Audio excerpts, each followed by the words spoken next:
Good evening, ladies and gentlemen. We're back here for PSGL, the PC League, back again for round 2, Hungarian Grand Prix at the Hungaroring. And of course, after an amazing first race in Austria, of course, where myself and Jack Canam, my co-commentator, introduced ourselves to PSGL for the first time, we were absolutely blown away by the response. We're hoping to really nail it down with another visit here, this time to the Hungaroring. And after that first race, Jack, it was absolutely phenomenal, wasn't it? Yeah, it really was. It was Burman versus Otmir to the end, and they didn't give each other an inch, and it's fantastic to see what it's going to be like now, because last time we saw Jarno in an Alpha, we're not going to be seeing him in an Alpha again now, because in the meantime he signed from Mercedes, but of course Formula E commitments now, so we've got his newly signed teammate by the name of Danny Moreno joins us on the grid as well. So now, is it going to be Danny versus Barry this time? We have a few other names that we're going to throw into the hat as well for fun. We have indeed plenty of names to bring in. In fact, Carl Mitchell, who has been brought into AlphaTauri full-time, being replaced tonight by Vasta Racer. Flores Viers has been replaced as well by Jorge Albarola. Of course, we've got a few new names here, of course. Going to take some time to get used to. Nicholas Mateo from Williams being replaced by Chan Akinci. Of course, we'll have to see what he's like on track, as well as Matthias Colligon from McLaren being replaced by Andinator. Sven Noller in Renault being replaced by Anchor as well. So we've got plenty of new names out on the track. We will get to know them, of course, as we go through qualifying, find out who's quick, who maybe needs to improve. Lots to be discussed, lots of question marks. Hungaroring, Jack. A very huge question mark over this circuit. Lots of potential for overtakes in certain straights, but very, very nippy in a few corners. Can be quite tough. Monaco without walls. Let's diagnose it.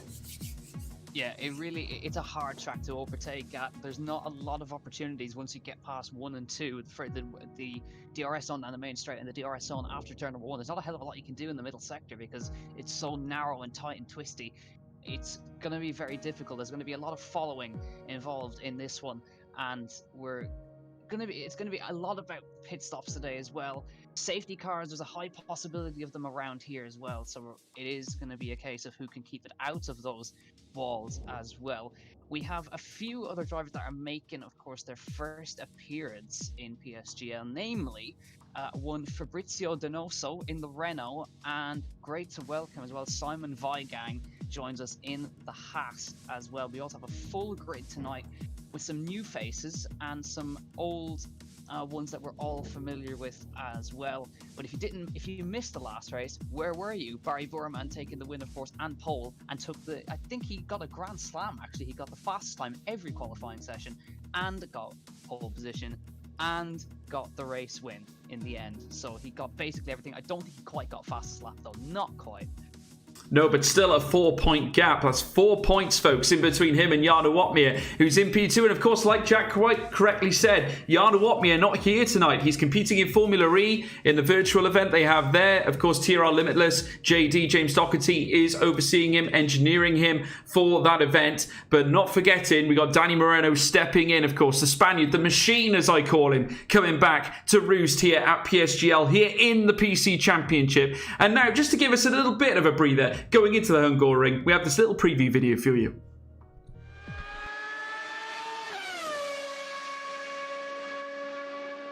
As sim racing and esports has grown over the last few years, certainly in the last couple of years, that's for sure, we have seen the level and the contest just simply rise and the expectations start to build. That doesn't change even at PSGL. Since the PC League was announced and we raced at Austria only 2 weeks ago, we have seen an incredible wave of talent head out onto track and wow the spectators and the commentators and many alike with their extremely powerful racing, incredible overtakes, dynamic maneuvers.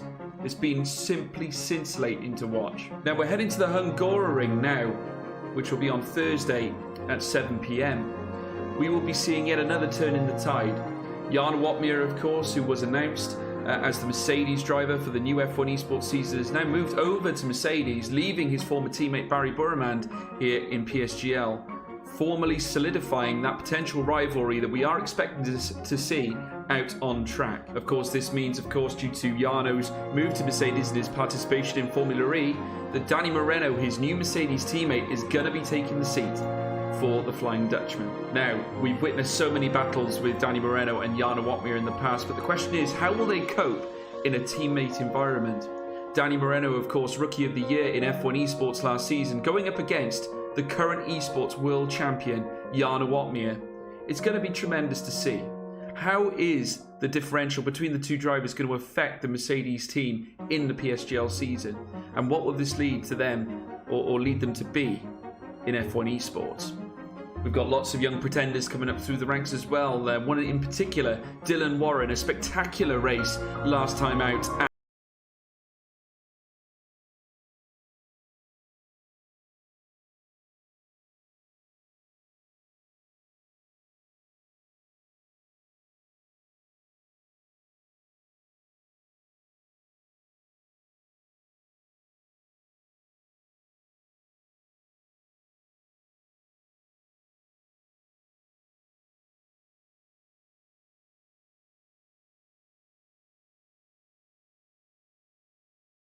Yes, folks, welcome back. Apologies, we just had a few. We're just waiting for the game to sort itself up at the moment. Of course, we got, as always, technical hitches are always a good bit of fun when it comes to working with these sorts of things. Certainly in amongst a lockdown situation. But Jack, obviously, just looking ahead, we've been having conversations about Hungary and, of course, PSGL. In as a whole, obviously a lot of talent here in this amazing league. Obviously, PC, lots of OP drivers, as people call it. And a lot of them representing teams in F1 Esports as well. Just how tough is it going to be for these drivers to make any inroads in a circuit such as Hungary? Because the circuit is just simply so tight, isn't it?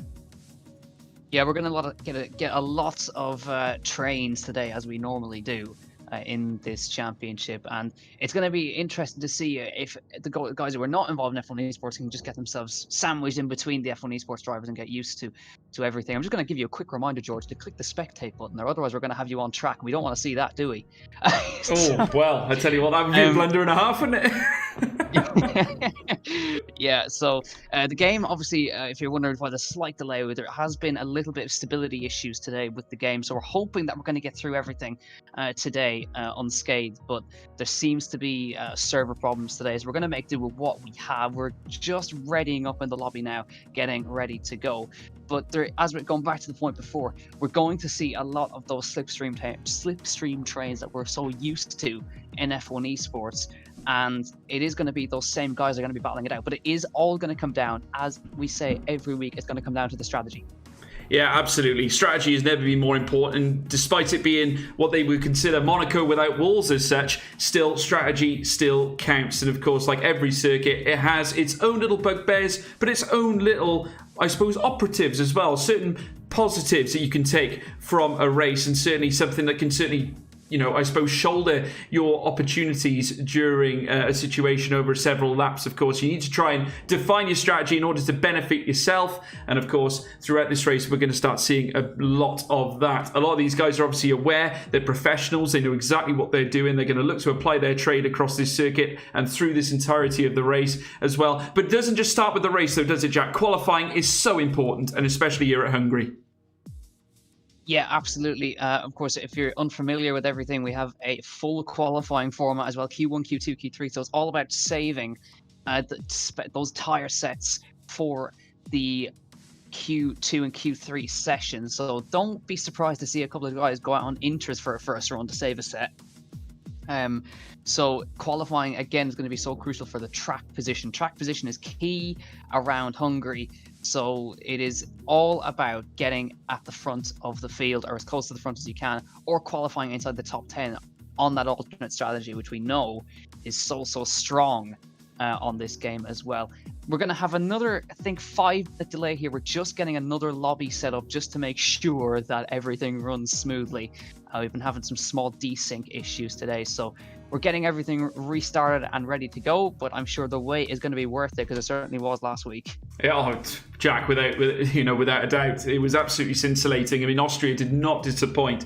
Of course, it has plenty of high-speed corners and plenty that actually caught quite a few drivers out. It was actually amazing to see all the drivers at the top end, the way they were battling it out. But also, we had a very thrilling encounter in the midfield. And Dylan Warren, for example, we named him as driver of the day. He was sensational 2 weeks ago, wasn't he, Jack? Absolutely brilliant.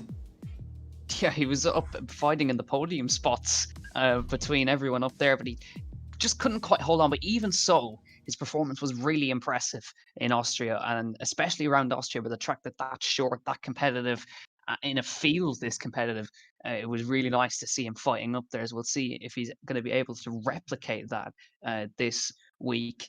So I know there's going to be plenty of support for Dylan in the chat as well. So we're going to wait to see a small little surprise as well from last week. I think it was in Q2, Q3 was Lewis Welch, who was briefly P2 on the grid. I think he's hiding some pace in there. I think he's going to qualify well today. He could well do, Jack. And if I remember, it was by the slimmest of margins, 0.001, if I remember correctly. It was so close, but phenomenal to see. And that is exactly the type of drama we want to see here at PSGL. And without a doubt, we got plenty of drivers here in the offering that can actually do just that. They are all extremely good at what they do, and we're looking forward to see them applying their trade at Hungary. I mean, of course, if we just discuss this track for a minute, 14 corners make up this circuit, 4.381 kilometers across this track. And if you remember, the long straight going past the paddock being nominal for overtakes, that is the main area where you will expect the moves to be made. Going into turn one, of course, that really tight, almost hairpin bend. You're turning back on yourself nearly, heading down the long stretch then towards turn, what they consider turn two, which is where you sort of take a real swing in left into a very snappy turn three, leading up towards turn four. Of course, that very sharp jolting left-hander where you almost have to skip over the curb and make sure you don't run too far wide, because you can really accrue some penalties on that outset, can't you, Jack? Because if you tread over that line or over that curb, you're in no man's land. There's no way that the stewards are going to let you get away with that. No, absolutely not. And there's also another unforgiving corner around this circuit as well, namely the turn 6, which is just after the fast left-hander at the top of the hill. The curb on the inside there, if you touch that, that is going to send you around into a spin no matter what. So they're going to be keeping it very accurate around that particular section of the track as well. But even so, they've got to be careful the whole way through. They're going to be pushing hard, but they've got to keep off that curb on the inside as well, which is going to send your car spinning in, and especially don't want that on lap one, which could potentially ruin somebody else's race as well, just as much as your own. Yeah, so congested in the early laps as well. And we go back to the width of the circuit, so narrow. Like we say, we akin it to Monaco without walls, and it is not a lie. The circuit is so tight. One little slip, and like you say, Jack, because it's so congested on lap one, the drivers are in close proximity to each other. It can easily take somebody else out. So do not be surprised if we see something along those lines. It's going to be absolutely clinical to get a good start, to get a very careful start. Make sure you have the space, lock into your position, and get yourself through the next couple of laps and work your way up from there. It's going to be a very intriguing prospect. I can't wait. Jack, any predictions?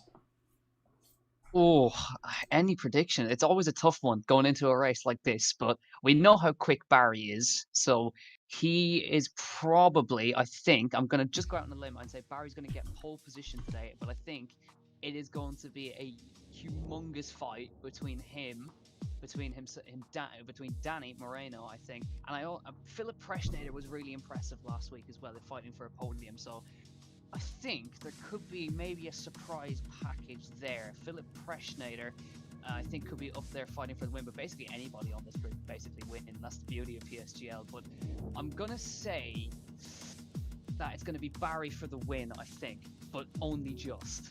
No, I think I have to agree. I mean, Barry showed his true credentials, I think, last week. Absolute tremendous race against the Flying Dutchman, of course, Jarno Watmere, F1 esports champion. And also Philip Preschnader, the Ferrari esports driver. Alvaro Caraton was there as well for Williams. It was absolutely unbelievable, folks. Certainly a battle we were looking for towards the end. It really started to heat up towards the final few laps, I suppose, the final between 5 and 10 laps of the race, where, of course, the strategies sort of came into fruition. They had made their stops. They changed their strategies. It was absolutely sublime to see. And I've got to say, we are going to be expecting a very different kind of race here at Hungary. The corners are so much more dramatic. There's certainly far much more to be concerned about at Hungary as opposed to Austria, of course. A little bit longer in length. The corners are a little bit more aggressive. And at the same time, you need to make sure you maintain a good steady pace. So it's going to require a driver, I think, with the full package in order to get a P1 here today.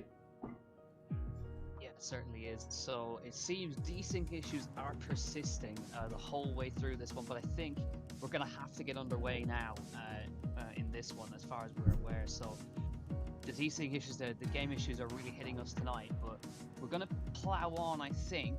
We're going to see what's going to happen. The drivers are obviously want to make sure that they get a perfect experience as well, that when you go side by side with somebody, that you're not accidentally crashing into them on their screen, but not touching them on the other screen with the desync. But we're going to wait and see. There could be some drivers that don't take the grid because of the issue. We'll wait and see in due course, but at least for now, we're just holding out hope for what's going on. As well as that, Discord is also playing up at the same time, so we're basically having to suffer through basically a lot tonight. But hopefully, we get a good race out of it.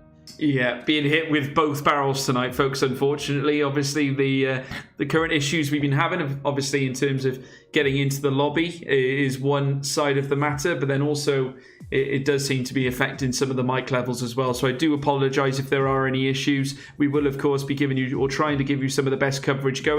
As anything in technology, we're always at the mercy of it, unfortunately. So we are going to do our absolute utmost in order to present to you at least a very, very good race. And I hope we do as well. Obviously, something that's worth watching, that's for sure. Certainly with the drivers that we have on display here today, it's going to be very intriguing to see who's going to come out on top. I, for one, am very excited about it. We got lots there to look forward to. Hungary, never mind anything else. It's going to be a clinic, and we will endeavour to make sure that we will bring this to you in a very, very prompt manner, should I say. But Jack, obviously, it's great to see that the virtual GP is underway as well. We've seen a couple of these drivers sort of representing their teams in virtual GP, and it just sort of goes to show how vital esports has been during the whole lockdown phase over the last couple of years, because of course we've been under the banner of coronavirus now since March 2020 officially. Lockdowns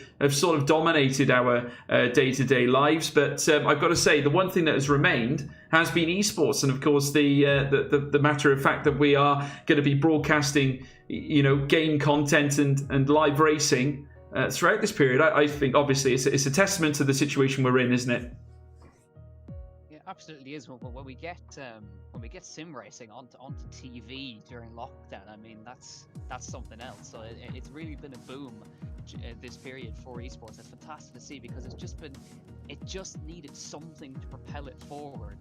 So it is fantastic to see that it's gone this far in such a short amount of time, and to see the viewers, see the amount of viewers that a sim race is getting, hundreds of thousands of views in some cases, with the NASCAR, for example, and the V8 supercars over in Australia. Their production was fantastic during sim racing. So they're treating it.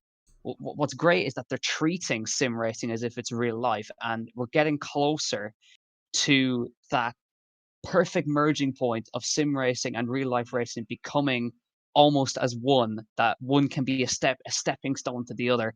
But we are about to get underway for qualifying one at last, George. We're loading in, and hopefully we're going to get something underway tonight. Yeah, fingers crossed. I'm just actually loading up my side as well, folks, so do bear with us.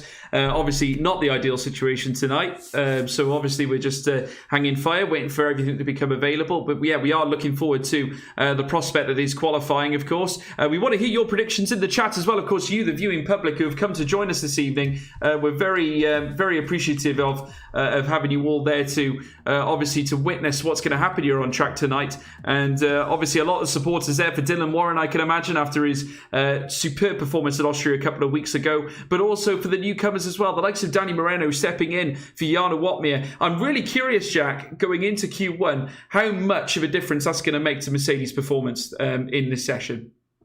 Yeah, it certainly is. I think it's one of the first times we've seen Danny in his new colours as well. So it'd be interesting to see him out in a Merc. It's obviously new for us as well. We're used to seeing him in a McLaren, but now obviously at Merc.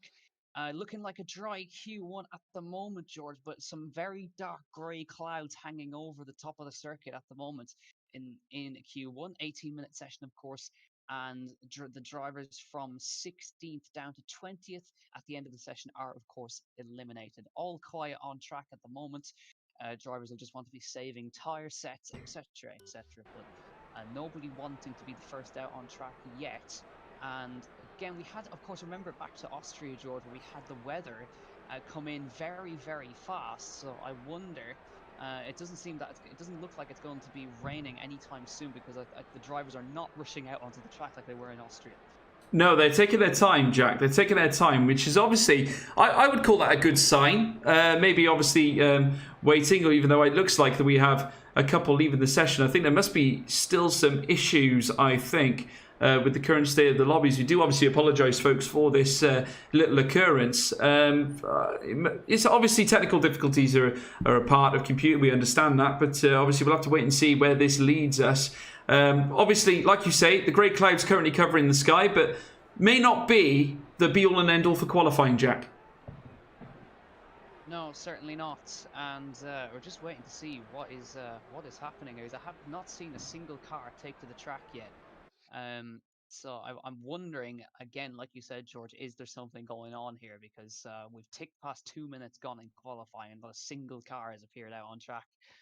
On our end, I wonder, are we now suffering that same desync that the drivers might be suffering in some way? But it is just literally, I like to call it Murphy's Law, is that anything that can go wrong will go wrong. And of course, all has to happen on the day we need a broadcast. Oh no! Of all times, we've been waiting obviously for 2 weeks, and I've got to say we've both been heavily looking forward to round 2 of PSGL, as we always are here on this broadcast. But obviously, we require a lot of things to work. I think when it certainly comes to this kind of broadcast, but it just has not come into fruition tonight for some reason. Obviously, we are going to do our best for you folks to bring you some coverage. Obviously, sit tight with us and stay with us. As such, we'll endeavour to entertain you as best we can. I can see one of the cars has now entered onto the circuit. Danny Moreno has managed to rejoin, Jack, so hopefully some life at the end of the tunnel.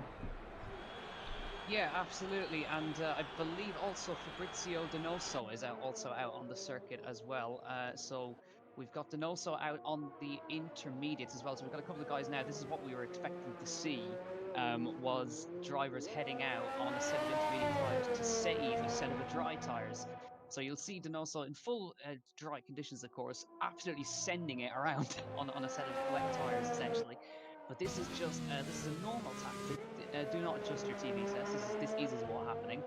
They use it to save a set of the dry tyres, so they don't use up a set of soft tyres unnecessarily. But when there is a gap on the Wednesday, we'll certainly find it, George.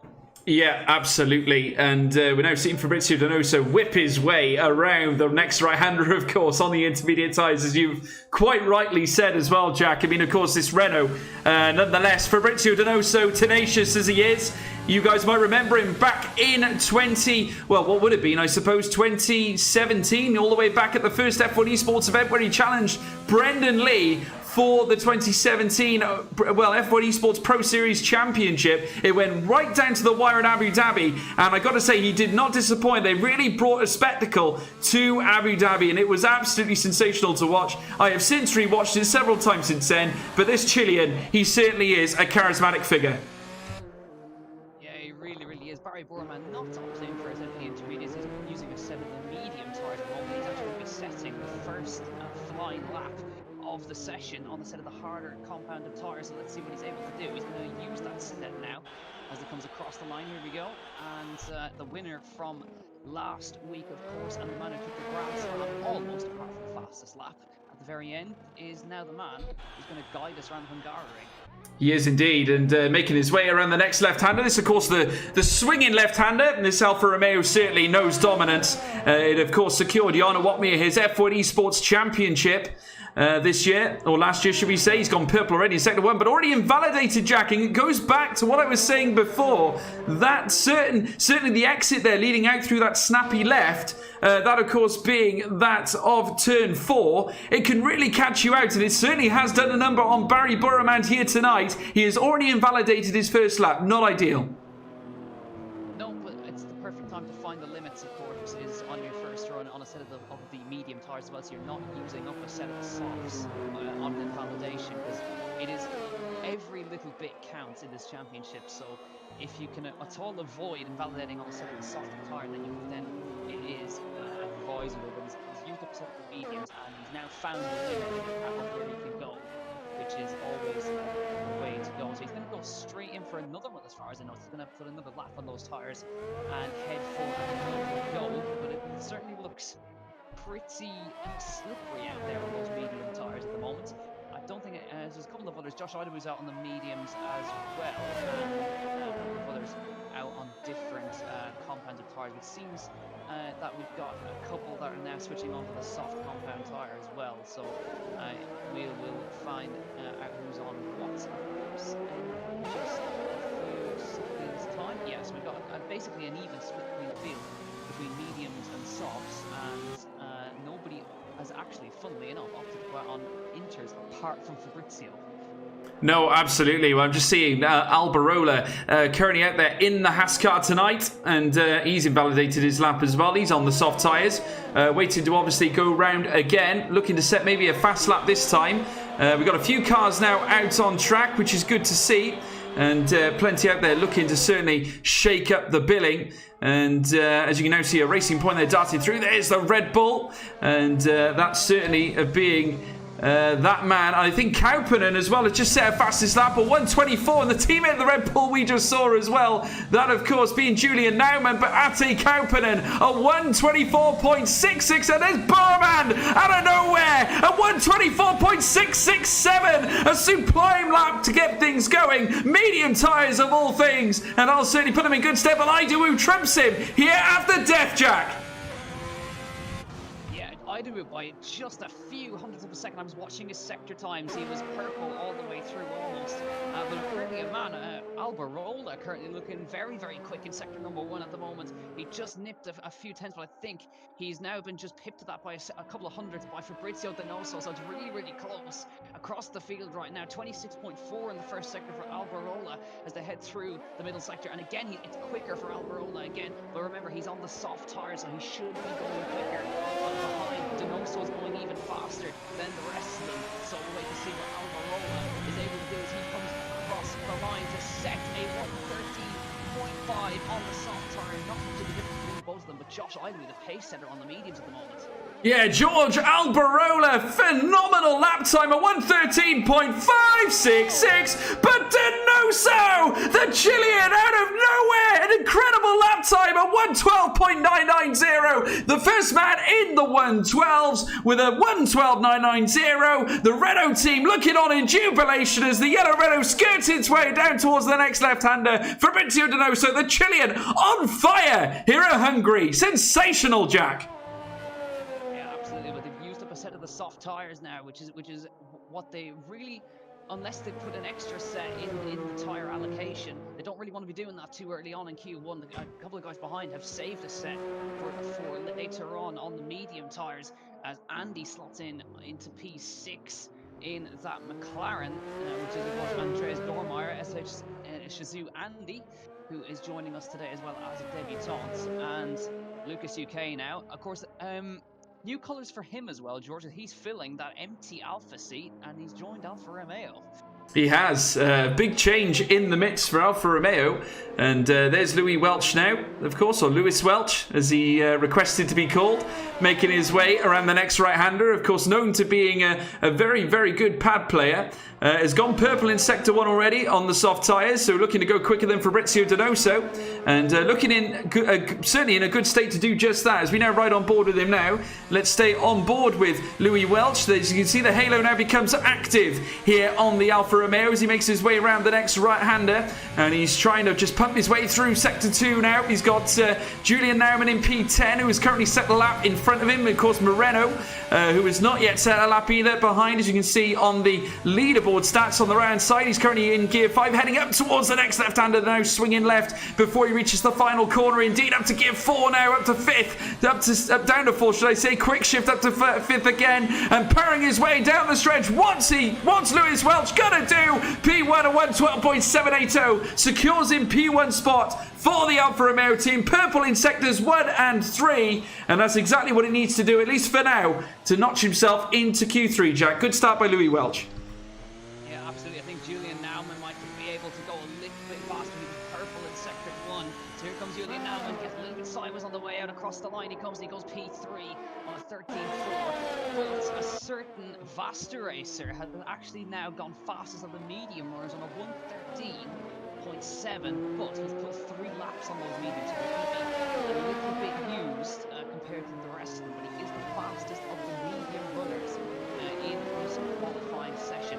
We've yet to see a lap from Simon Weigand. He's currently now on a lap 26.6 in the first second, by 3 tenths off the softs, but this should put him right in the middle of those medium runners. Absolutely, and Simon Weigand certainly is going to want to do just that, try and pump his way up through the field, and there's certainly plenty of drivers out on track looking to go quicker, one of those being Josh Idowu, also one of the F1 Esports hopefuls for the future for McLaren Shadow, and put in a very, very good steady performance in the virtual GP as well. Let's see if we can expect a little bit more from him in the near future, but still currently Lewis Welch holds on to P1 at least for now. And Lewis Welch's teammate Barry Burman also out on track 2, this time on softs, and he's gone purple in sector 1. So let's ride on board with Barry Burman as he makes his way through the next chicane, keeping the car together as he makes his way on the outset, round the next left-hander. And certainly he's just the man you need in a car in a situation such as this. Rounds turn 9, down towards what will be into turn 10, 11 as well. And now he's got a semi-stretch leading down towards turn 12. Now this one, very hellacious. Need to try and clip the curb on the right-hand side. Does so indeed. Very good indeed. Purple sector 2 for Barry Burman. Now coming around turn 13 and just pressuring, just easing that accelerator pedal now around turn 14, looking ever so dynamic does Barry Burman, the Iranian, looking at him top spot and does so at 1:12.457, over 3 tenths faster than Lewis Welch. Impressive, he is back again. It's Barry Burman. Yes, that just shows you the pace he's got in hand. It's an Alfa Romeo 1-2, which is something we are actually quite used to, but it's also a Renault 3 and 4 because Mr. Anka has slotted into P4 there just ahead of Julian Naumann in the Alpha Tauri. So a few more times yet to come now. Personal best for Chana Kinchi, Calvin Klein and Ruben Vallejo as well. And a man who's leaving it very late, George. No sign of Danny Moreno on track here.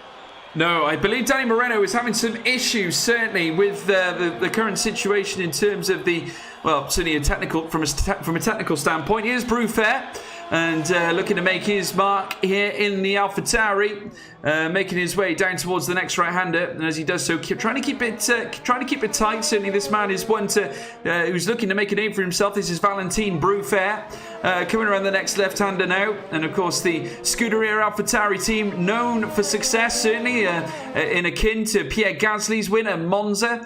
Of course, we can all remember that, and certainly was spectacular. I, for one, was overjoyed to see the AlphaTauri hit the top end. Of course, Toro Rosso, as they were known in the past, familiar with success historically, and Brufair looking to pack a punch himself. Of course, visiting PSGL PC for the first time as well, so a good chance to see him out on track as he now makes his way around the next left-hander. Now around the next right, the AlphaTauri looking to do the business here to try and supersede that of maybe Barry Burman if he can certainly do his best. Purple Sector 2 will certainly do him a huge favour here in Q1. We've only got just over 3.5 minutes remaining as he now makes his way around the next right-hander. Here comes the AlphaTauri. Valentin Brufair on his debut here at PSGL PC. P3 for Valentin Brufair. A Purple Sector 2 gets him up into the top 5. Sensational lap indeed, only just under 2 tenths off Barry Burman, and that will serve its purpose heading into Q2. Yeah, and a man who's slotted into P2, just kind of behind the radar. Alvaro Caraton, P2, 1:12.61, but still 2 tenths off the back of Barry Burman. So Barry's got that little bit in hand. Currently, the drivers in danger: Ate Kaupanen, Danny Moreno, who has made it out onto the circuit, Chana Akinci, Ruben Vallejo, and Tom 97 still yet to set laps with 2 minutes and 50 seconds on the clock. You got to be in that 15th spot to make it through, and drivers still yet to have set representative lap times down. There's going to be a real scrap to get into Q2, and even making it into Q2 is going to be a feat because of the strength of this grid. It certainly is. It's going to be a massive ask, certainly for a lot of these drivers. And we got yellow flags as well about. But there's Danny Moreno, as you quite rightly say, Jack, currently out on track and just setting an out lap before he heads to commence his fast lap. And certainly the first we've seen Danny Moreno since his signing to Mercedes. And this will be very interesting indeed as he now makes his way across the line. And Danny Moreno looking to really show what he's made of here. But again, I think he's had problems with the session. He's actually out of the session, Jack. So Danny Moreno having some serious technical difficulties here. Not quite sure what's causing it. Of course, we did mention desyncs before the start of the event. So unfortunately, Danny Moreno not able to set a lap, at least for now.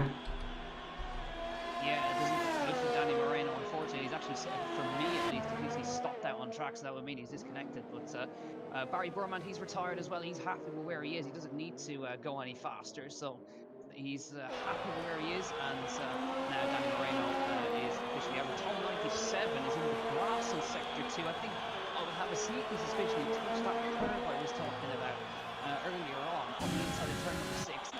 Gets onto the grass now. He's going to have another go again, but he's got to have another go. He hasn't actually set a lap. Yeah, neither has Tunetank. Neither has Ruben Vallejo. So there's still some guys here who are right on the cusp that could make it in, but it just shows you there's fine margins here. He's got to recharge that ERS, get those tires back into the operating window and go again, but it's not going to be easy after making a mistake like that in turn 6. No, absolutely. It's not going to help him. And we're now down into the last stages of qualifying. And there's his teammate, Philip Prejnader, just whipping past him there. And certainly Prejnader currently into the top 15. But there's lots to be concerned about because there's plenty that have not set proper lap times yet. Moreno's on an out lap and looking to try and go quicker, but we're in the dire straits now of qualifying, and here's Schenk now making his way down through towards the next right-hander. He's gone green in the first 2 sectors, so let's see what he can do as he makes his way down towards the next left. And the Renault looking to do the business here as he makes his way around that real tight left into the final corner now. And green, like I said, in the first 2 sectors. Can he go green again as he makes his way down the stretch? Schenk looking to get himself out of the top 10. Moves up a pace at 1:13. Places him 7/10 off Barry Burman. And we're now reaching squeaky bum time, Jack. Extra time here in Q1. Yeah, Ruben Vallejo, he's not going to be able to set that. He's backed out of it, so he's not going to make it into this. The man in danger is Julian Naumann. Jorge Alvarola, he's the man to watch as he comes through the last corner now in the Haas. Can he displace the German in front of him around the last corner? Runs for the line here in the Haas, comes across the line. He just gets in by the smallest of margins. He knocks Julian out. Tom 97 has backed out. Tunetank, he is on a lap as far as I can see. He has not invalidated yet. Tom Martinez unfortunately invalidated his lap, so he's not going to be making it through into this session. So we already have our guys that are not making it, but Jorge Alvarola, he snuck in by the tiniest of margins there, and Tunetank is the only man left that can maybe displace him as they come through sector number 2. He's still in with a shot here as they come around into the next corner, around the right-hander in the last sector here. Still on a good one here is Tunetank, currently sitting P18, personal best in every sector so far for the Turk. Here into the last corner, he's got to find just a small amount of time to get in. He actually hasn't set up at all. There's his only opportunity across the line. Here he comes, and he goes into 30. He makes it. He knocks the guys below down, and he makes it into Q2. But of course, the story is Danny Moreno, if he manages to make it back in, he'll be starting last on the grid. Vallejo is out, Tom 97 is out, and Julian Naumann is also not going to make it as well as Jorge Alvarola. Absolutely sensational, Jack. Some big names that we wouldn't have expected to be out in qualifying in Q1. Of course, Moreno, a different reason, obviously wasn't able to get onto the track in order to set a fast lap. But Martinez, who was up there fighting, if you remember, and I think he actually made it into Q3 last time at Austria, did not manage to get out of Q1 this time. It just goes to show how strict and how certainly the track limits are so vital at this circuit. And we're going to take a look, obviously, obviously at the final leaderboard, because I think it will tell its own story as Chanakinchi just finalises his lap. But there's Barry Burman, the top end indeed, P1 with a 112.456, again showing his dominance. Alvaro Caraton P2, Vasta Racer P3, Simon Weigang P4, Dylan Warren P5, Lucas UK P6, that's Lewis Welch,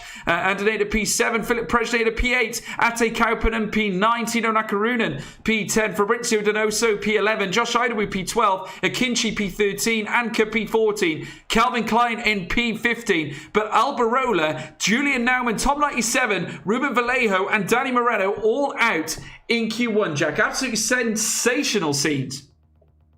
Yeah, it's a pity for Danny with the internet issues, but it is not going to be. I wonder if he's even going to make the grid at all. We hope he does, but just to see what he's able to do from last on the grid. He's going to have free choice of tyres, of course, if he manages to get back in, but we'll wait and see.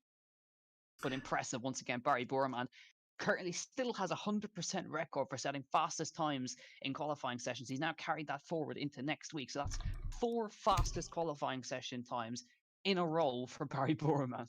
No, absolutely incredible. And I got to say, it just goes to show the quality that Jack Canaan possesses. I mean, he is just that good at the moment. And he's always reigned quality, isn't he, Jack? I mean, he's being at Alfa Romeo now here at PSGL. Of course, we didn't get to see him in the Pro Series. But still, we all know him. And everyone's familiar with the fast Iranian. He has taken the fight to Jana Watmir on many occasions and won many battles as well. So it's not really a big surprise to see him up there, is there?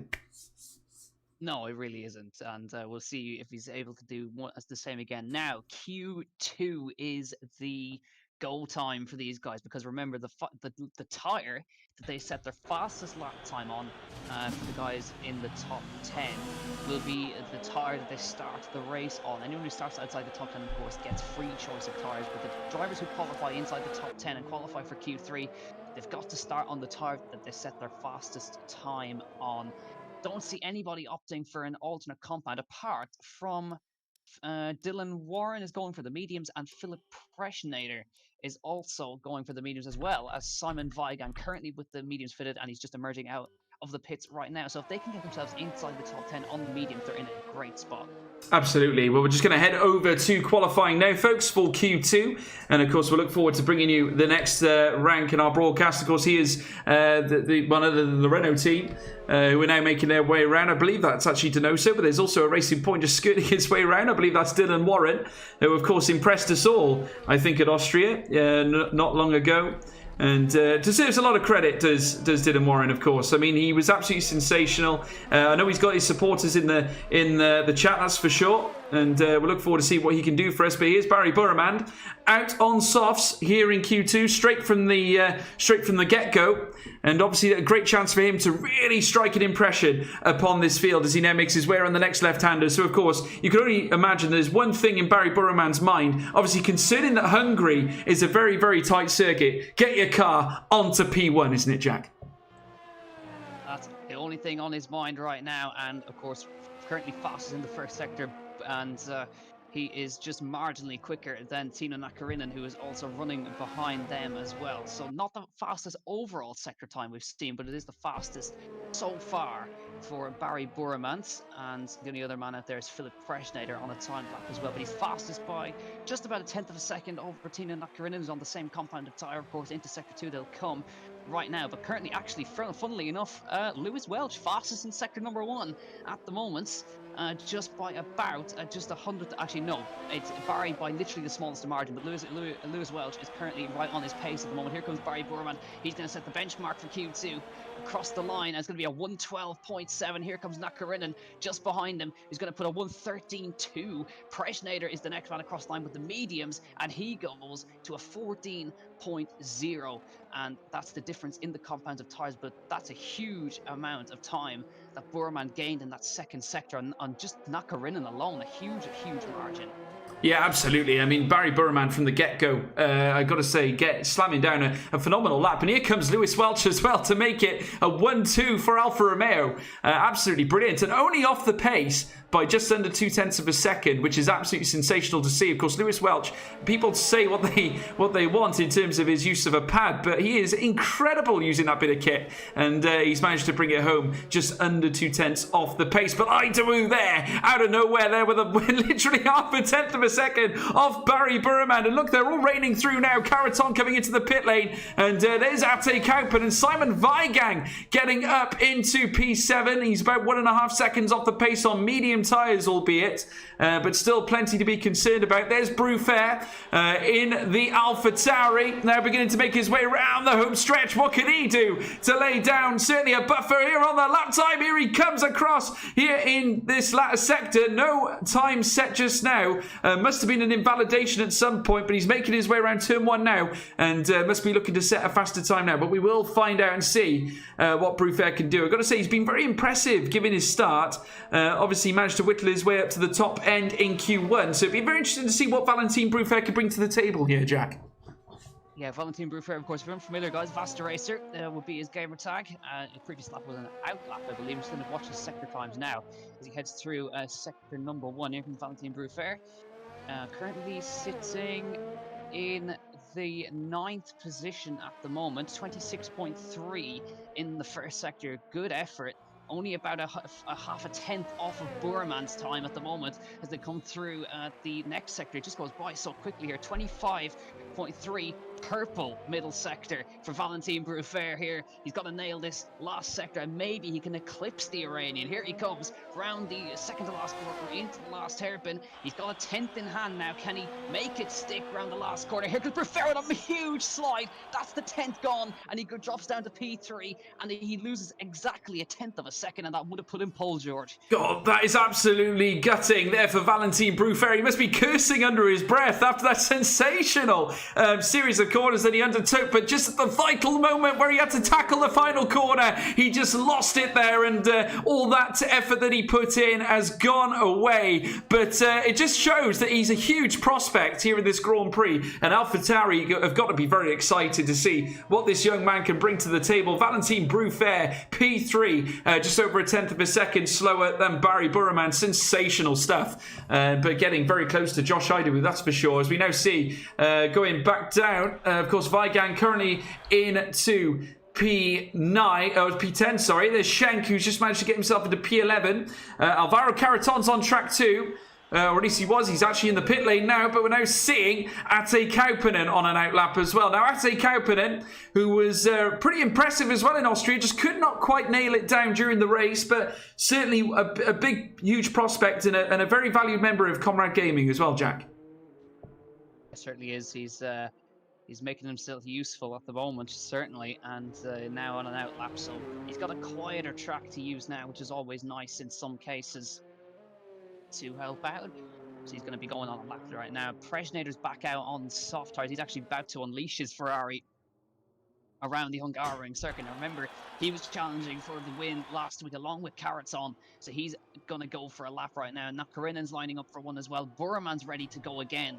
So let's see if he's got some more time in the tank. So I'm going to be watching the second time with very, very interested eyes, George. Oh, absolutely. Well, he is Prejnader, the Slovak, here in the Ferrari, the red Ferrari, the prancing horses, looking to once again try and nestle themselves on the top end. Of course, Tom 97 or Tom Martinez out of Q1. So it's all on Philip Prejnader to carry the Ferrari banner here in this session, as he makes his way around the next right-hander now, down towards what will be the chicane, and just whittling his way through. Needs to try and up the pace. Sector 1's gone green as he makes his way around the next left now through the next right. Series of chicanes here at Hungary. They're very, very, very strong indeed, and you really need to place your car in all the correct areas in order to make the most of it. Green Sector 2 as well. No purples as of yet, but Prejnader, known to be a huge taskmaster when it comes to negotiating his way around a track, and certainly showing that here today as he now makes his way around the next left. He's got one final corner left to negotiate, does so, slingshots his Ferrari around the final corner, down the stretch, across the DRS is opened up, across the line. P8 is all he can muster for now, 6.5 tenths of a second off Barry Burman, and certainly the Ferrari's looking second best compared to their fellow Ferrari engine counterparts, Alfa Romeo, and Boromand quicker again, Jack. A 1:12.353. Sensational. Half a second, George. Half a second quicker than anyone at the moment. I was watching those sector times. I couldn't believe what I was watching right there. And absolutely demolishes the time set by Josh Idawu behind him. 12.3 for Barry Burman is the gauntlet. Absolutely thrown down in this one. Can anybody eclipse that one? Fabrizio Donoso looking good in sector number 2. He's 2/10 down on Burman. Here he comes and goes P2 on the 12.7. The sector times were good, but still, look at that gap. It's 4/10 of a second that Burman's got.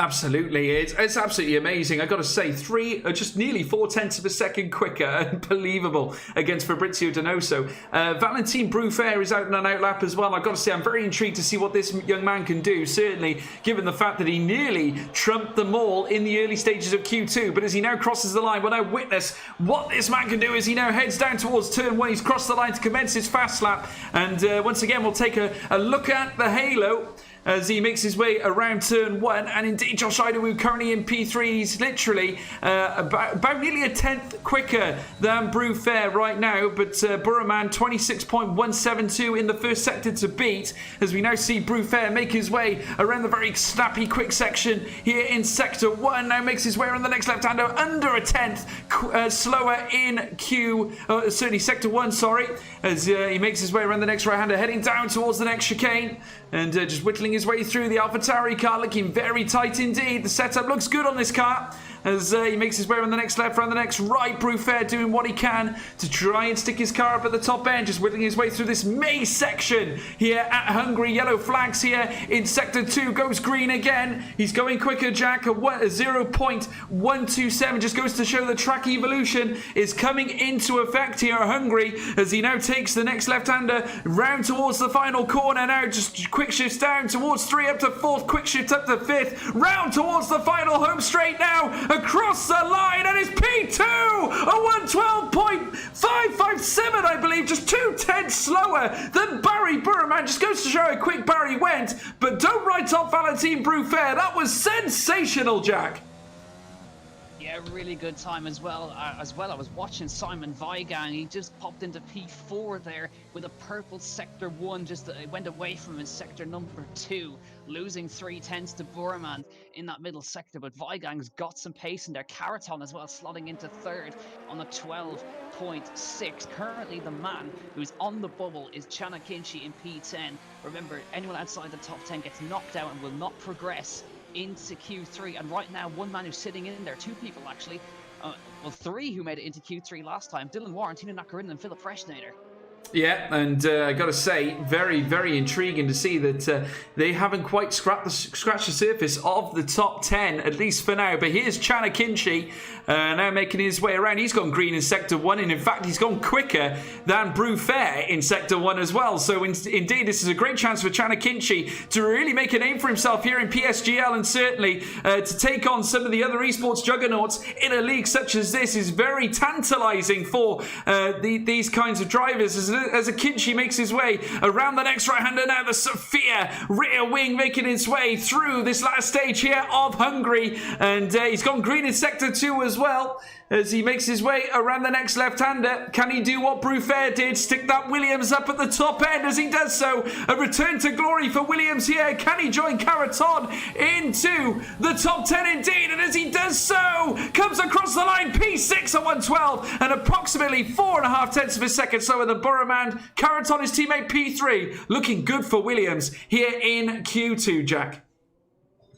Yeah, it certainly is. I think Burman gained all of his time in sector number 2. That's where nobody's able to match him. Is sector 2 with the winding middle sector is what is costing everybody time. Right, 1 minute and 50 seconds. Burman's retired. He's happy. Valentin Bruffair's retired. He's happy. We just had, of course, Akinci slot into P6. Idawu now, he's going to go for it again because he is not safe. A 10th improvement for any of the guys behind him. He may be in danger right now. Calvin Klein is the man who could maybe make it into Q3 here. He's on the bubble. Dylan Warren's about to go for another run. Nakarinen's out. Preshnader's out. And Mr. Anka, Visar Mr. Anka is currently out. Christian Schenk. All of these guys have got the potential to make it through. It is going to be a right scrap. So the man who's on the bubble and could be in danger is Andreas Dormeyer, who is, of course, SHZ Andy. He's on the bubble and it'll only be about 0.2 an improvement from Calvin Klein is all that it will require for him to get knocked out. Yeah, and he is Dylan Warren. He's one of the ones that are looking to get themselves up into the top 10. And of course, Dylan Warren, who impressed, as we keep saying, in Austria. Certainly looking to try and do the same again. Can he get his car into Q3? That is the big question. He wowed the spectators alike 2 weeks ago. And can he do the same again with a very, very good final lap? And indeed, he has gone reasonably quick in Sector 1. And just over a tenth slower than Boromand in the first sector. Makes his way through the next chicane. And certainly Sector 2 is going to be very telling indeed. The middle sector, like we've spoken about, Jack, certainly one of the most crucial areas that Barry Boromand seems to have mastered extremely well. And as we now see, Dylan Warren making his way down now, just over 2.5 tenths off Boromand's pace for now. What will this mean towards the end of the lap? Of course, very, very key for the Racing Point to get into the top 10 as he makes his way around the next left-hander through towards the next right. Slinks it through. What's it going to be for Dylan Warren? Round the final corner, past the home paddock straight, across the line. P9! Dylan Warren gets in there at the death. Does that mean he's qualified, Jack? I've got a feeling it could be a good day to be Dylan Warren right now. Sensational last-minute attempt, for sure. Yeah, and nobody else is going to... Oh, the man who could improve and could knock him out is Atse Kauppanen, who's on a lap right now. But Dylan Warren is in by the skin of his teeth at the moment. But George, have a look at the top. Look at Philip Preschnader. He's only 200ths off the back of the man in P1. Lucas UK, Lewis Welch, once again, P3, he's in there in the fight. Josh Ryder was P4, but we've got to watch the man in P13. Atse Kauppanen is the man who could deny Dylan Warren a Q3 appearance here in Hungary. Keeping an eye on these sector times, and I've got a feeling that he's just invalidated. Dylan Warren is into Q3, ladies and gentlemen. Once again, great performance. Yes, I gotta say, Dylan Warren wowing the spectators once again. Sensational. Everyone in the live chat's gonna go absolutely bonkers at the fact that Dylan Warren has made it through to Q3 yet again by the skin of his teeth. I gotta say, the youngster has done so well to park that Racing Point into Q3. Very well done to him as well. 14 years of age, and yet again wows everybody, and amazing to see, that's for sure, and a great story as well for PSGL and the PC series. And I've got to say, it just goes to show that there are fairy tales. Not all heroes wear capes, Jack. Certainly is. He's become a fan favourite very quickly with these kind of performances. He scraped in by just 0.03 of a second to the man behind SHZ Andy, but of course we're now going to be saying goodbye to Andy, Chana Kinshi, Ate Kauppanen is a big loss after the invalidation. Calvin Klein, and of course VSR, Mr. Anke in P15. He will start Christian Schenk, but Philip Preschnader, he found time in the end. He actually managed to get the fastest sector 2, which is where Burman was gaining all the time. But Philip Preschnader, he's right on his tail now, and he certainly would like to deny Barry pole. But George, the 100% record keeps going. 5 fastest qualifying session times for Barry Boromand. Yeah, it's sensational, and just goes to show how good he really is. And he's P1 again, like you say, Jack. Q2, a great lap as well. 1:12.353. Philip Preschnader joining him as well. Lucas UK, Lewis Welch getting into Q3 as well as Simon Weigang for Haas. Josh Idawu for McLaren Shadow is going in as well as Vastracer, Valentin Brufair getting into the final stage of qualifying. Tino Nakarunen joining them as well for Red Bull. Alvaro Caraton and Fabrizio Donoso. Dylan Warren rounding them off. Andy Akinci, Ate Kauppanen and Calvin Klein and Mr. Anker all leaving us in Q3, Jack. But what a story. Dylan Warren getting in there at the death, and just look at the grid we've got in prospect for Q3, Jack. Sensational stuff. It's going to be an absolutely mouth-watering affair. Really, really is going to be fantastic. Just looking now at the sector times from the previous session, it was Simon Weigang had the purple first, Preschnader with the fastest middle sector, and Lewis Welch with the fastest third sector.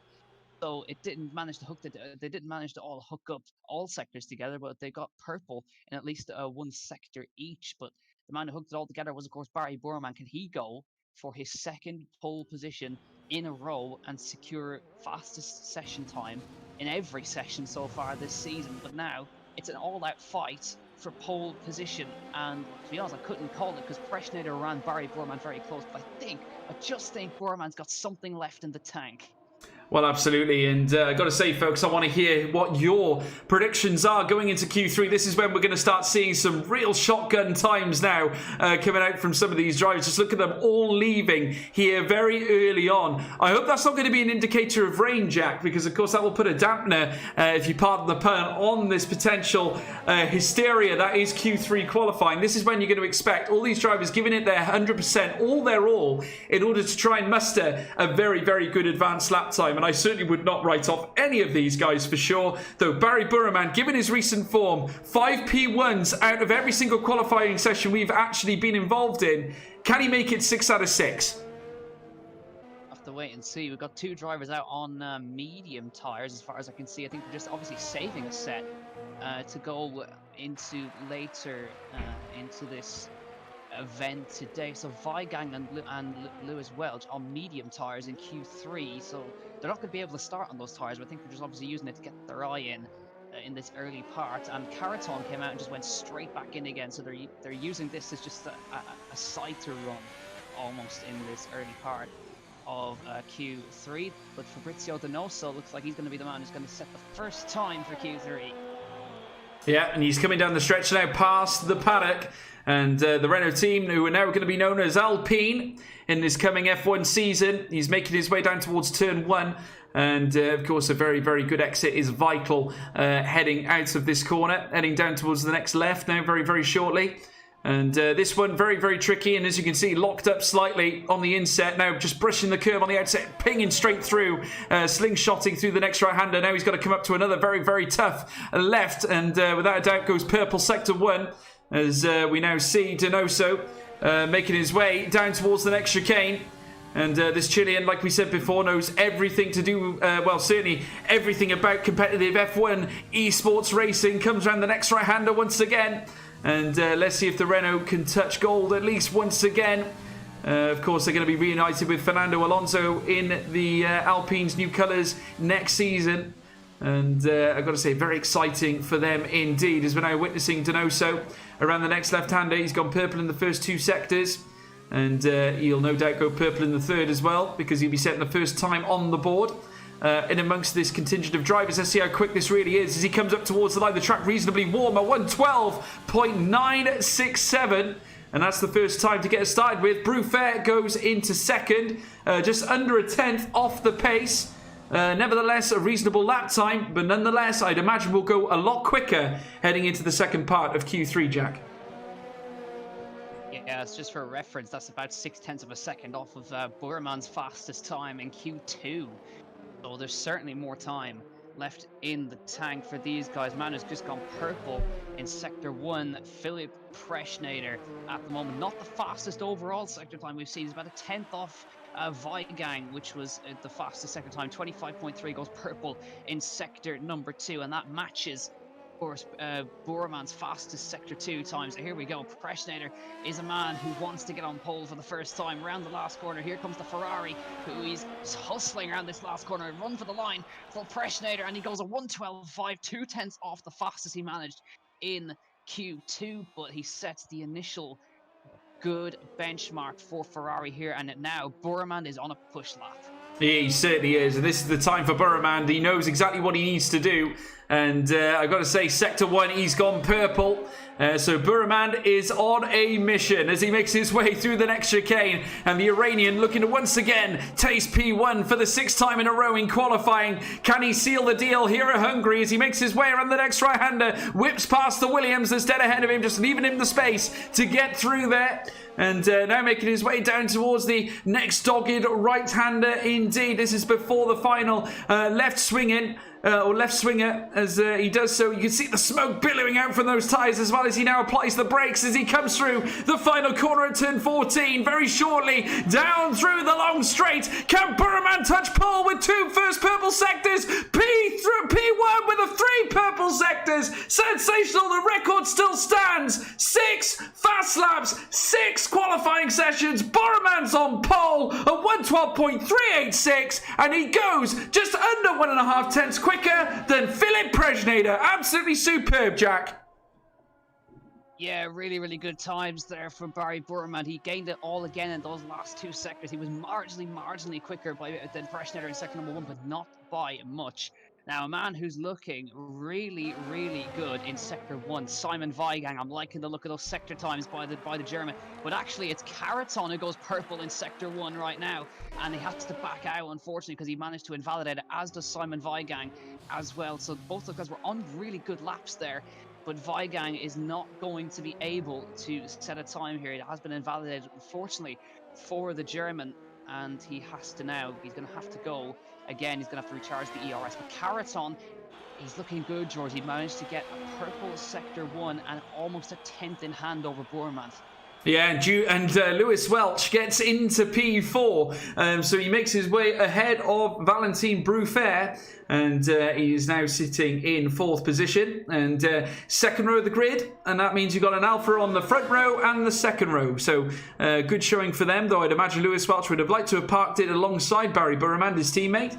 Fabrizio Donoso's out on an outlap as well, and we've got plenty of others out on track. Of course, Julian Naumann, who's also currently out, or should I say Nakarunen, not Julian Naumann, Nakarunen, who's driving the other Red Bull contingent car. And of course, as we now witness Nakarunen making his way down towards the next right-hander. He's in fact invalidated his lap as well, so not gone to plan for the Flying Finn.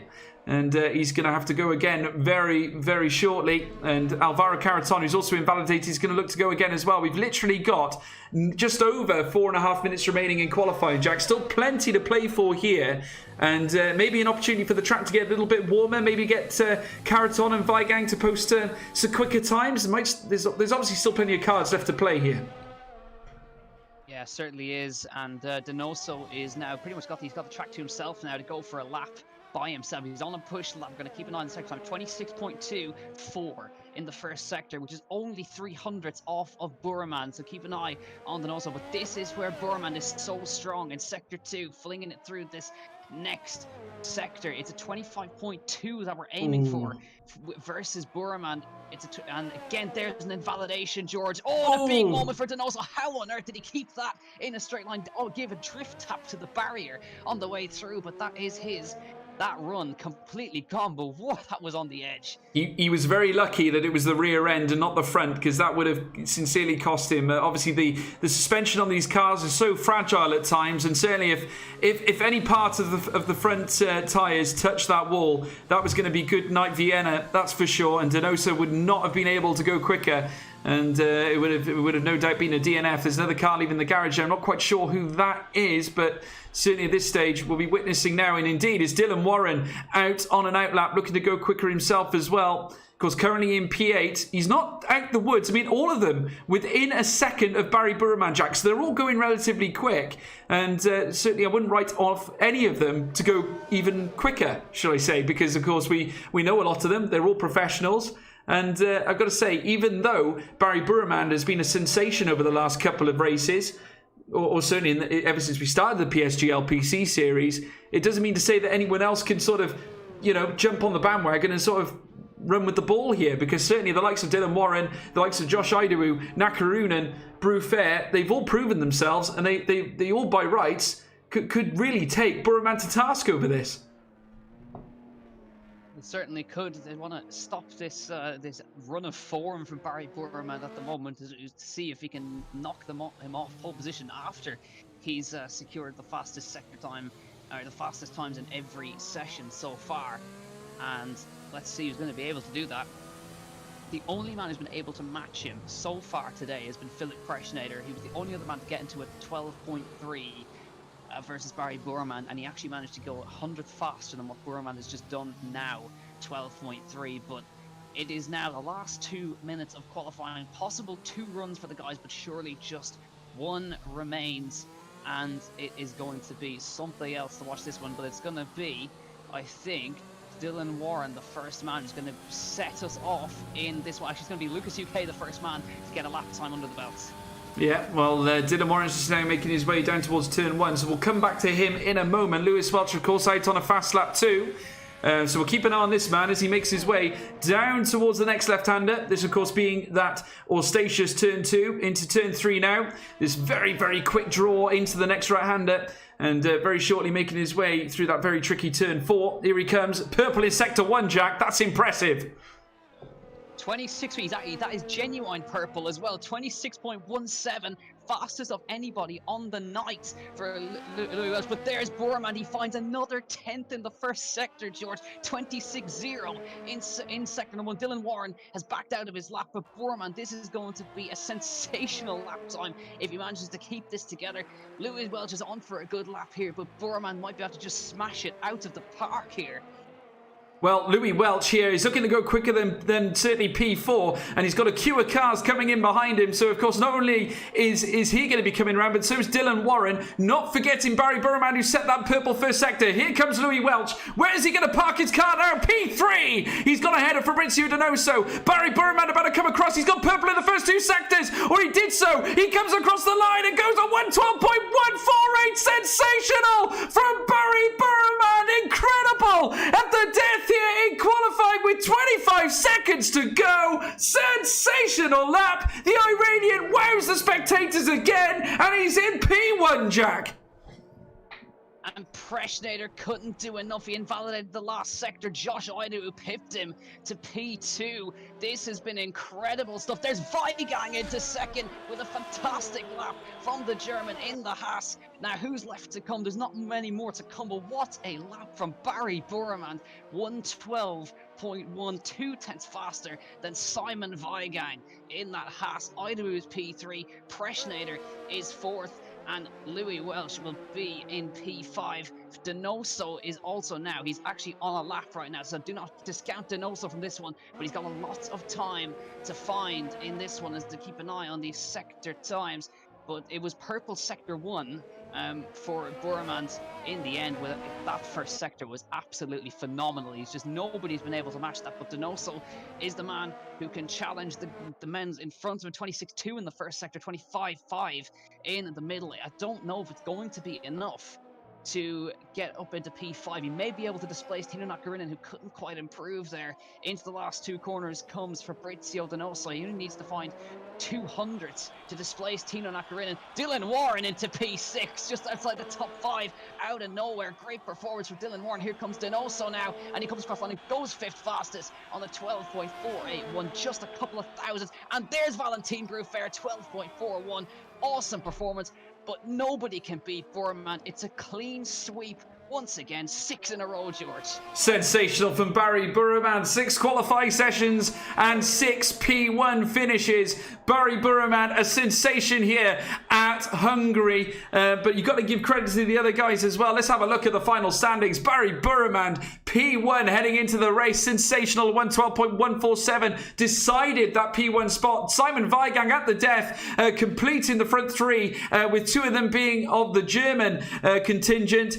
Himself and Valentin Bruffair sharing P2 and 3. Josh Idawu, P4, the Welshman in the McLaren car, getting himself onto the second row. Philip Prejnida, P5, the Slovakian driver for Ferrari. Fabrizio Donoso, P6 for Renault. Sensational lap as well to get himself back up there. Alvaro Caraton in P7. Lewis Welch, P8. Lucas UK for Alfa Romeo. And Dylan Warren in P9 for Racing Point. Another sensational performance in qualifying from the youngster. And Tino Nakarunen rounds them off. P10 in the Red Bull. But Jack, again, mind blown here at Hungary again. Barry Burman, 6 out of 6.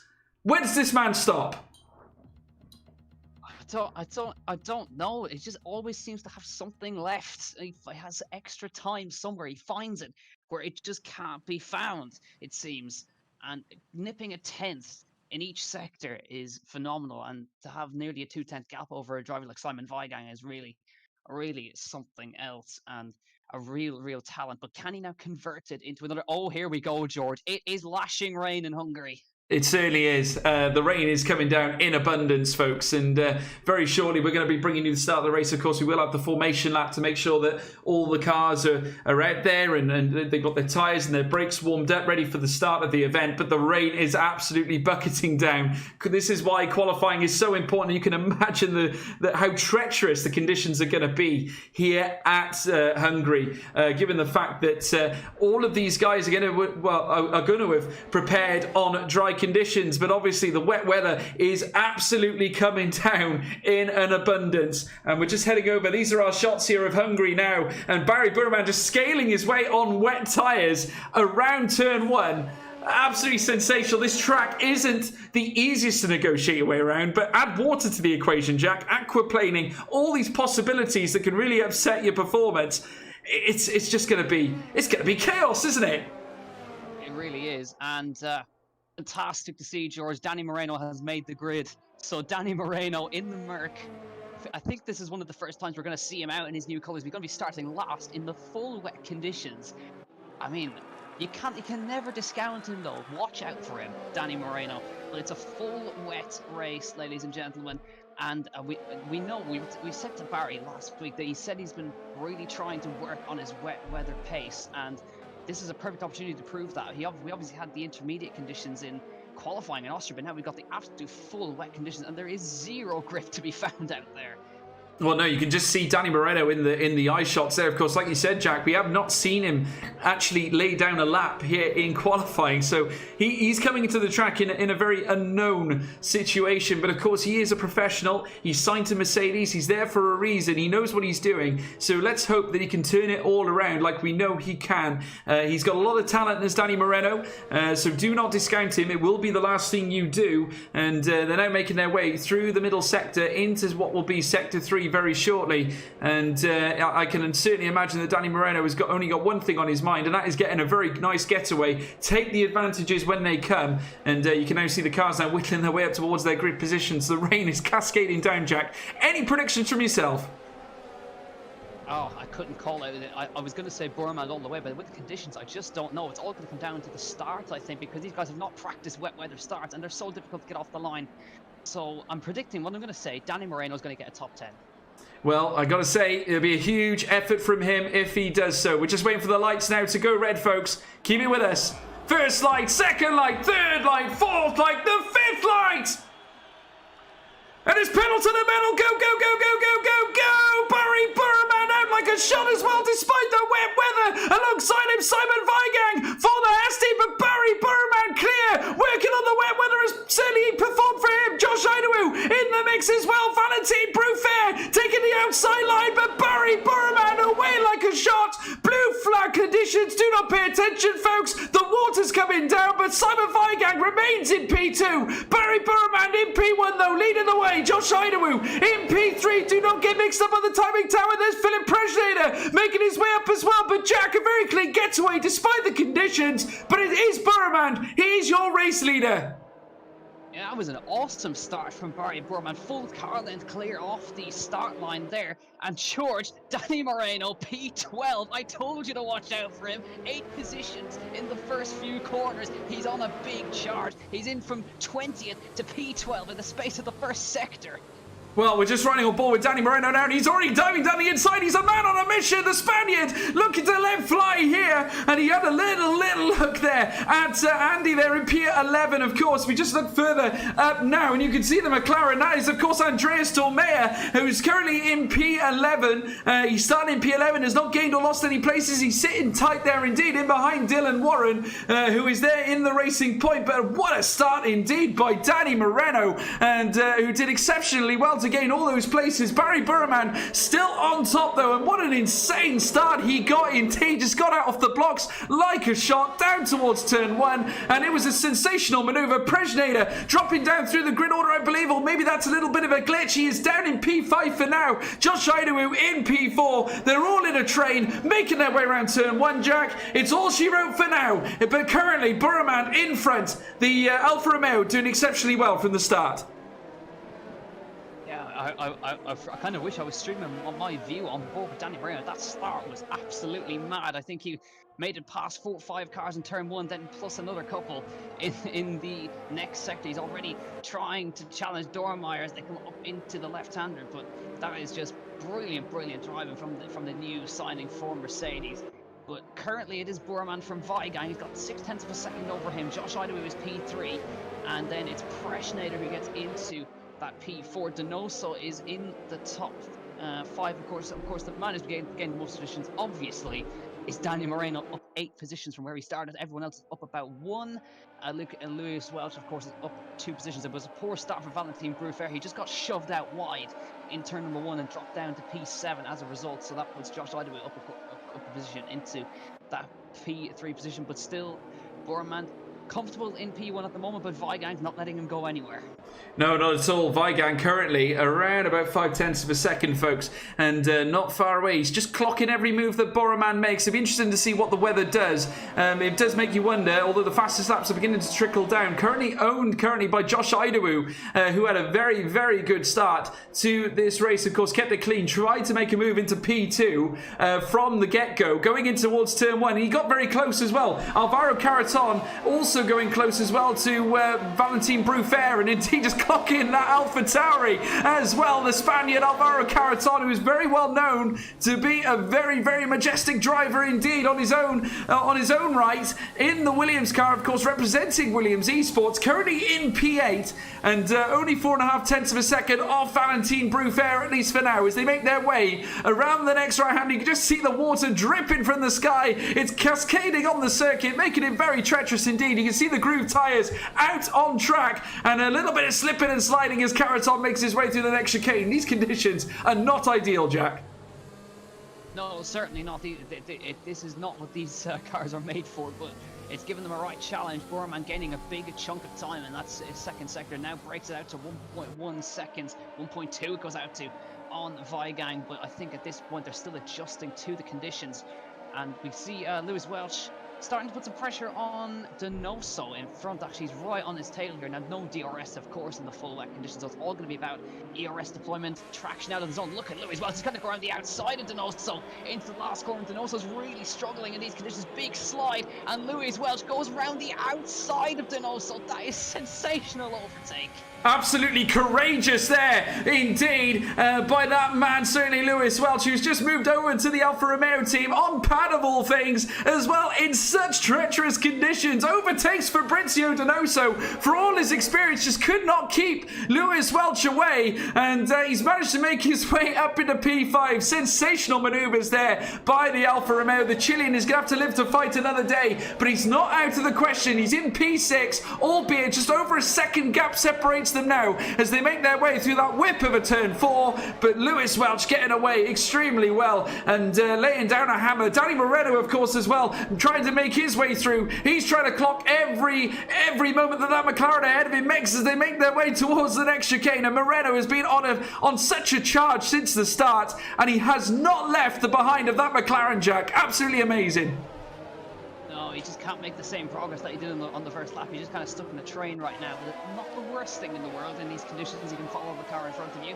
You're also going to be caught in that spray. The spray is just so vicious when you're stuck behind another car. And he doesn't want to be stuck there for too long, but he knows he has the pace. 8 positions in the first couple of corners, so he knows he can make the overtake. If he wants to push on, he's got all of his ERS to use basically at the moment, so he's not in any hurry.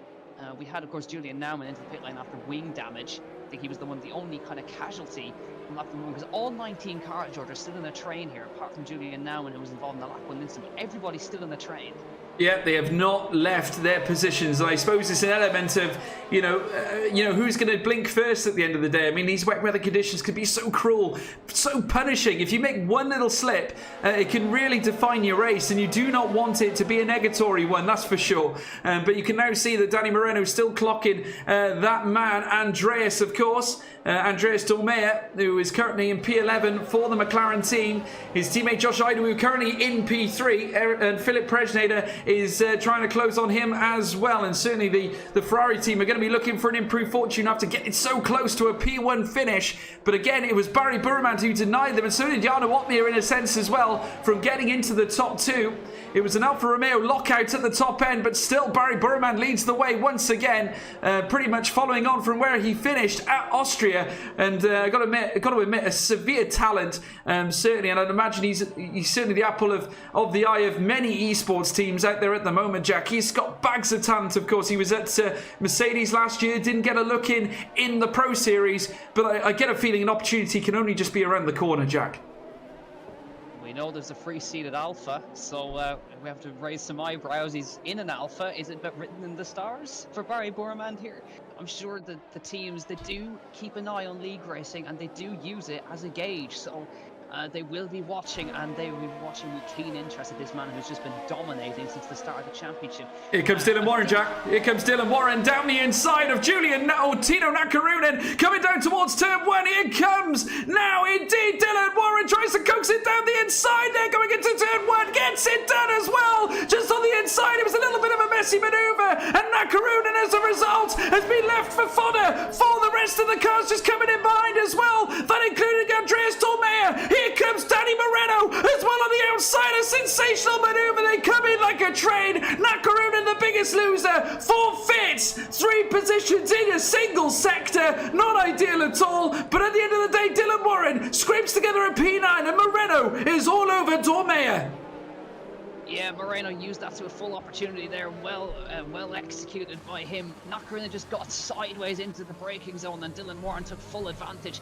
And then Dormeyer also made it through, and Moreno went around the outside of turn number 3, which is not the easiest maneuver to pull off, but he's almost in the top 10, so he's almost made my prediction come through. My prediction was a top 10. It looks like it's looking pretty likely now. It looks like it certainly could be. Danny Moreno currently just on the shavings of a points finish here. Danny Moreno currently in P11, trying to close down on Dormeyer. He's seen the rear end of that McLaren now for quite some time, and I'm sure he can. I'm sure he can't get the words "husky chocolate" out of his membrane right now as he comes around the final corner in lap 7 of 35. And I gotta say, Dormeyer maybe a little untidy on the outset of that final corner. Danny Moreno looking to keep it tight. You can just see Dormeyer trying to break any sign of a slipstream, but indeed Danny Moreno, as soon as he gets that Mercedes going, looks to get the run on the McLaren as they come down towards turn 1. Can he make use of the corner? He's just got the McLaren in view there. It's so tight coming around in these wet weather conditions here in Hungary. Can he make a move on the inside, coming in the next left? No, not looking to chase just yet. Has a little look on the outside, going into the next right-hander, that being turn 4. But no, nothing yet. But Danny Moreno looks very dangerous here, Jack. Sensational, the Spaniard, looking to make a move as he comes through now. Oh, my word, that was very, very aggressive. Trying to find his way through, but just could not get it done. And Danny Moreno on a severe charge here, Jack. Yeah, I think it shows how much he's getting held up, because Dylan Warren has broken a second and a half away from Dormeyer, and Dormeyer is certainly corking the bottle right now, because Moreno's there and Nakarinen's there. Ate Kauppinen is in there too, and there's a big train forming behind the McLaren. So Moreno's got to get past, but it's the traction out of the corners. You need the traction. There's just none of it in the wet conditions. Trying to use the overtake to the best of his ability, but he needs a mega exit out of the last corner, and he's got to absolutely send one up the inside if he wants to get past Dormeyer here. So into the second to last corner. They both have similar levels of ERS. Moreno, we know he's got good pace, and Preschnader into the pit lane. Yeah, and Chanakinchi gets a 3-second time penalty as well. But you're quite right, Jack. Philip Preschnader into the pit lane, and that means he's going to get a series of cars jump-starting him now. Now, has he gone for intermediates, Jack? Yes, intermediates are going on, and Nakarinen is also pitting for the intermediate tyres. We're at a crossover point, ladies and gentlemen, in this race.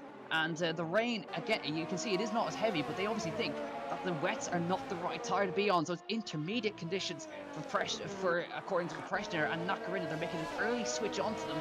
Let's see if it pays off for them, because this could be certainly one to watch. And Danny Moreno has got the move done, George. He has indeed. He's up into P9, Jack. He's overtaken Andreas Tomea and moved up into P9. And now he's in the point, so he can really let loose now and try and hammer home an advantage. Needs to try and close on Dylan Warren, and he is closing by the moment. Needs to get that black arrow into a very, very stable situation. Of course, now a lot of cars are pitting onto the Inters. It now raises questions as to the weather conditions, folks. And of course, we'll take a little look at our current condition map now. Currently 25% air temperature at the moment. Track temperature 28 degrees, that's 82 degrees Fahrenheit. Humidity at 82%, so very humid indeed. It's starting to warm up here in Hungary, and of course the humidity is beginning to tell us that. The wind speed currently at 2.1 kilometers per hour. But as we're now seeing, Moreno now around this next left-hander, he's only got one thing on his mind, Jack, and that is certainly whittling his way up through this field. Now, with the first lot of cars pitting onto the Inters, we now have a look at the suspected tyre strategies. Prejnader, Nakarunen and Nauman all pitting onto the Inters.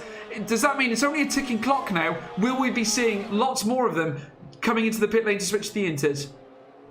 Yeah, Ate Kaupinen's one of them, of course, and he is now boxing. Ruben Vallejo's pitting, Chana Kinchi is pitting, and Schenk is also pitting as well. So the guys that are further down the order are just going to risk it now and go on to the intermediate tyres.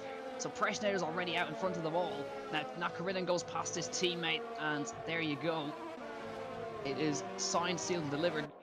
And Ate Kaupinen, he was right on the back of Nakarunen before they came into the pit lane, and now the gap is 3 seconds, so there could be a crucial crossover here. The Inters could well be the right tyre to be on right now.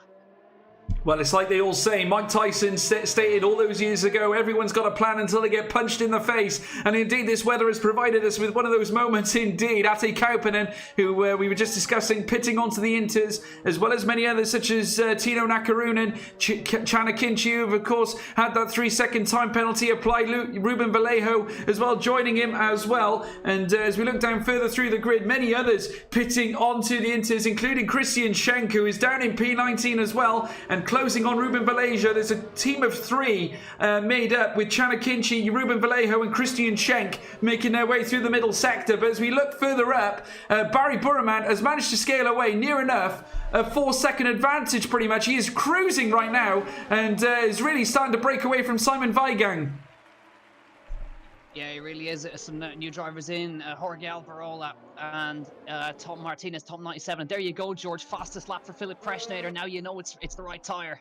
You certainly do. He's gone indeed purple across the sectors, and indeed a fastest lap as well. You can see now more of them starting to pit. Martinez being one of them, Albaloa being one of them as well. Looking further down, Calvin Klein as well joining them into the pit lane. And all this has allowed the likes of Prejnader to open the door and really let loose here. And it could be a genius move for Philip Prejnader, of course. And if you can't beat them for pace, beat them in the strategy. That is the trick here around Hungary. They're not lying when they say Monaco without walls. The overtaking opportunities throughout this track are very far and few between. It's only really the main straight. So if you can make the moves happen throughout the circuit, it'll certainly stand you in good stead. Tino Nakarunen though, Jack, 3-second time penalty has just been applied. Yeah, he has just extended track limits a little bit too much. Lewis Welch is putting pressure on the two guys in front of him. He's caught up to the back of Josh Idawu and to Simon Weigang as well. So Lewis Welch, great pace, and Idawu's gone. He's into the pit lane. He's going to go for the big slide on the entry. He knows that the Prejnader is on a big charge. Now, where is Prejnader going to come out relative to him? And as well, we got our leader in. Bormand is in, Idawu is in, and Donoso is in. Weigang carrying on. He is indeed, and this could be crucial for Barry Burman because remember, he's now pitting onto the Inters now, a 2.5-second stop. Now, how is this going to be applied? Because Prejnader very shortly making his way down the stretch, and indeed, he's got him. He's got him, Jack. He has indeed quite right. He's just pipped him to the lead. So Prejnader, in effect, given pit stop supply, net leader of this Grand Prix, and is on the faster intermediate tyre. What a genius move by Philip Prejnader, a masterclass of strategy. The Ferrari currently net P1, Jack. That is a genius strategy call from Philip Prejnader, 2 laps earlier than the rest, and comes out a second and a bit in front of Bormand. Can he hold on to it now is the question, because I wonder, is this rain going to hold off even more? and maybe go to dry conditions. But that is a genius call from the Slovakian driver in the Ferrari. Comes out in front of Bormann. Aidu holds on to P3. Donoso is there in net P4, and Nakarinen, of course, now up into the 5th spot. Of course, after that now, and Simon Weigang now. These guys are going to lose a lot of positions after this one. Lewis Welch couldn't pit, of course, because his teammate was in the pit lane, but they've lost so much time, and Lewis Welch is going to stay out, and he says, I want to lead a Grand Prix for once. Well, I tell you what, you can't blame him either. I gotta say, that is just the character that Lewis Welch really is, isn't it? Very, very tenacious. We're in lap 12, folks, of 35. There's Philip Prejnader, currently in P5. That you'd imagine he's going to knock himself very shortly up into P3. Andreas Dormeyer currently ahead as well. He has in fact pitted, so that will allow Prejnader to enter into P2. And Philip Prejnader sets another fastest lap of the race, so 1:28.903. He is on a charge. The Slovakian has been tenacious. The strategy has worked out for him. A potential first victory could be on the cards, Jack. Yeah, but he's got a very fierce competitor now. It was actually roles reversed last time. Remember, it was Prejnader, Burmans, and Karaton fighting with Burman up the front, of course. Now Prejnader has got the track position, which is the crucial thing. But can he hold on to it is the question. Simon Weigang, he was P2. He now drops, of course, to behind Josh Idawu on track after that late pit stop call. He drops 2.8 behind Idawu when he was a couple of tenths in front of him. So that just shows you that the pit stop phases are so crucial in this one. But after Lewis Welch pits, he will be in the. It will be Philip Prejnader in the net race lead, but Borman's coming for him. He is indeed. He is so close, Jack. Just literally riding on board with him now. And as we now witness him coming down towards the next right-hander, this, of course, being that turn 11 before you reach turn 12, heading into that turn 13, of course. This is turn 13 now, should I say. And the gap is minimal. Literally coming up towards around 0.4 of a second is the difference of you according to the Halo now as they round turn 14 and making their way down towards turn 1, past the paddock now, and there you can see the rear end of the Ferrari of Philip Prejnader, currently in P2. Barry Burman has gone quicker. He's broken the fastest lap. Burman on a charge. Philip Prejnader's got to watch himself here because this Alpha is on a mission. Does not want to sacrifice P1. Fabrizio Donoso breaks the fastest lap record of 1:28.396. Just goes to show, Jack, we're in intermediate territory for sure. We have been for the last few laps now, but Prejnader currently holding the net P1. Lewis Welch currently ahead by approximately 11 seconds, albeit they're putting some severe holes in that delta time. Yeah, he's just soldiering on as Lewis Welch. He wanted to go as long as he possibly could. But he's going to drop now, I think, roundabout into the battle between Karaton, Dylan Moore, and that's a Kauppinen, I'm going to say, is where he's going to come out. And it is brilliant to watch, though, but they're just eating into that gap. They're nearly getting 3 seconds a lap on Lewis Welch out in the lead. But Lewis now, what he's trying to do, I think he's being very clever here, George. He wants to try to go to the inters to the end. The guys behind Prejnader, he won't be able to go to the end, but Lewis Welch just might be.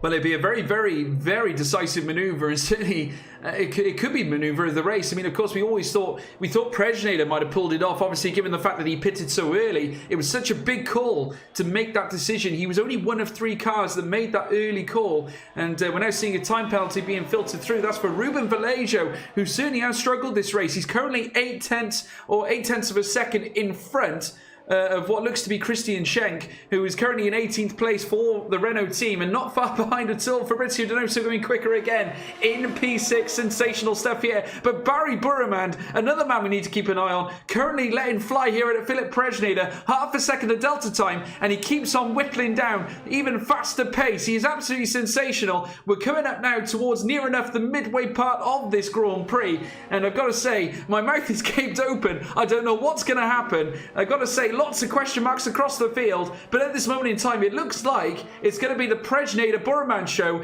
unless Lewis Welch has something to say about that, Jack. Yeah, I think what he's going to do is he's going to wait until Prejnader and then catch right up to him, and then he's going to box, or he's going to just he's going to box as soon as they catch up to him. But I think what he's trying to do is he's trying to stretch those inters to go to the end of the race if it remains wet for the rest of the race, which suggests that it will remain intermediate conditions until the very end of this race if he's trying to make this strategy work. in this half of the race here. Now, when does he box? He's boxing now. So that will mean a 20-lap stint on the intermediates, which is very doable. But Preschnader, I don't think he's going to be quite able to get to the end. I don't think anybody's going to be able to get to the end on that set of inches. They're going to have to box again. But Lewis Welch, if he manages to keep it together, he could really come back in the latter half of the race. When the rest of them stop, he could be right up the front. We'll have to wait and see. But the fastest lap now goes to Simon Weigang.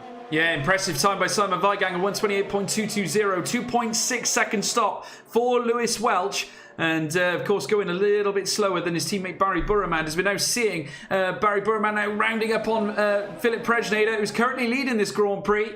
But albeit, I think we're going to be in for a very tasty encounter as they now make their way through the next left-hander, getting all so close in between those two. But the gap is so significant to P3, Jack. Sensational, really. Josh Idawu down in P3, 3 seconds at least. The delta gap going out to 4. I mean, of course, our timing tower is working on real time, folks. So, of course, it's very tricky to guess how much. I'd say probably around 3 seconds is probably the nominal marker. But at this moment in time, Philip Preschnader and Barry Burman having a race of their own right now, albeit 0.8 of a second, I would say, the delta time between the pair of them.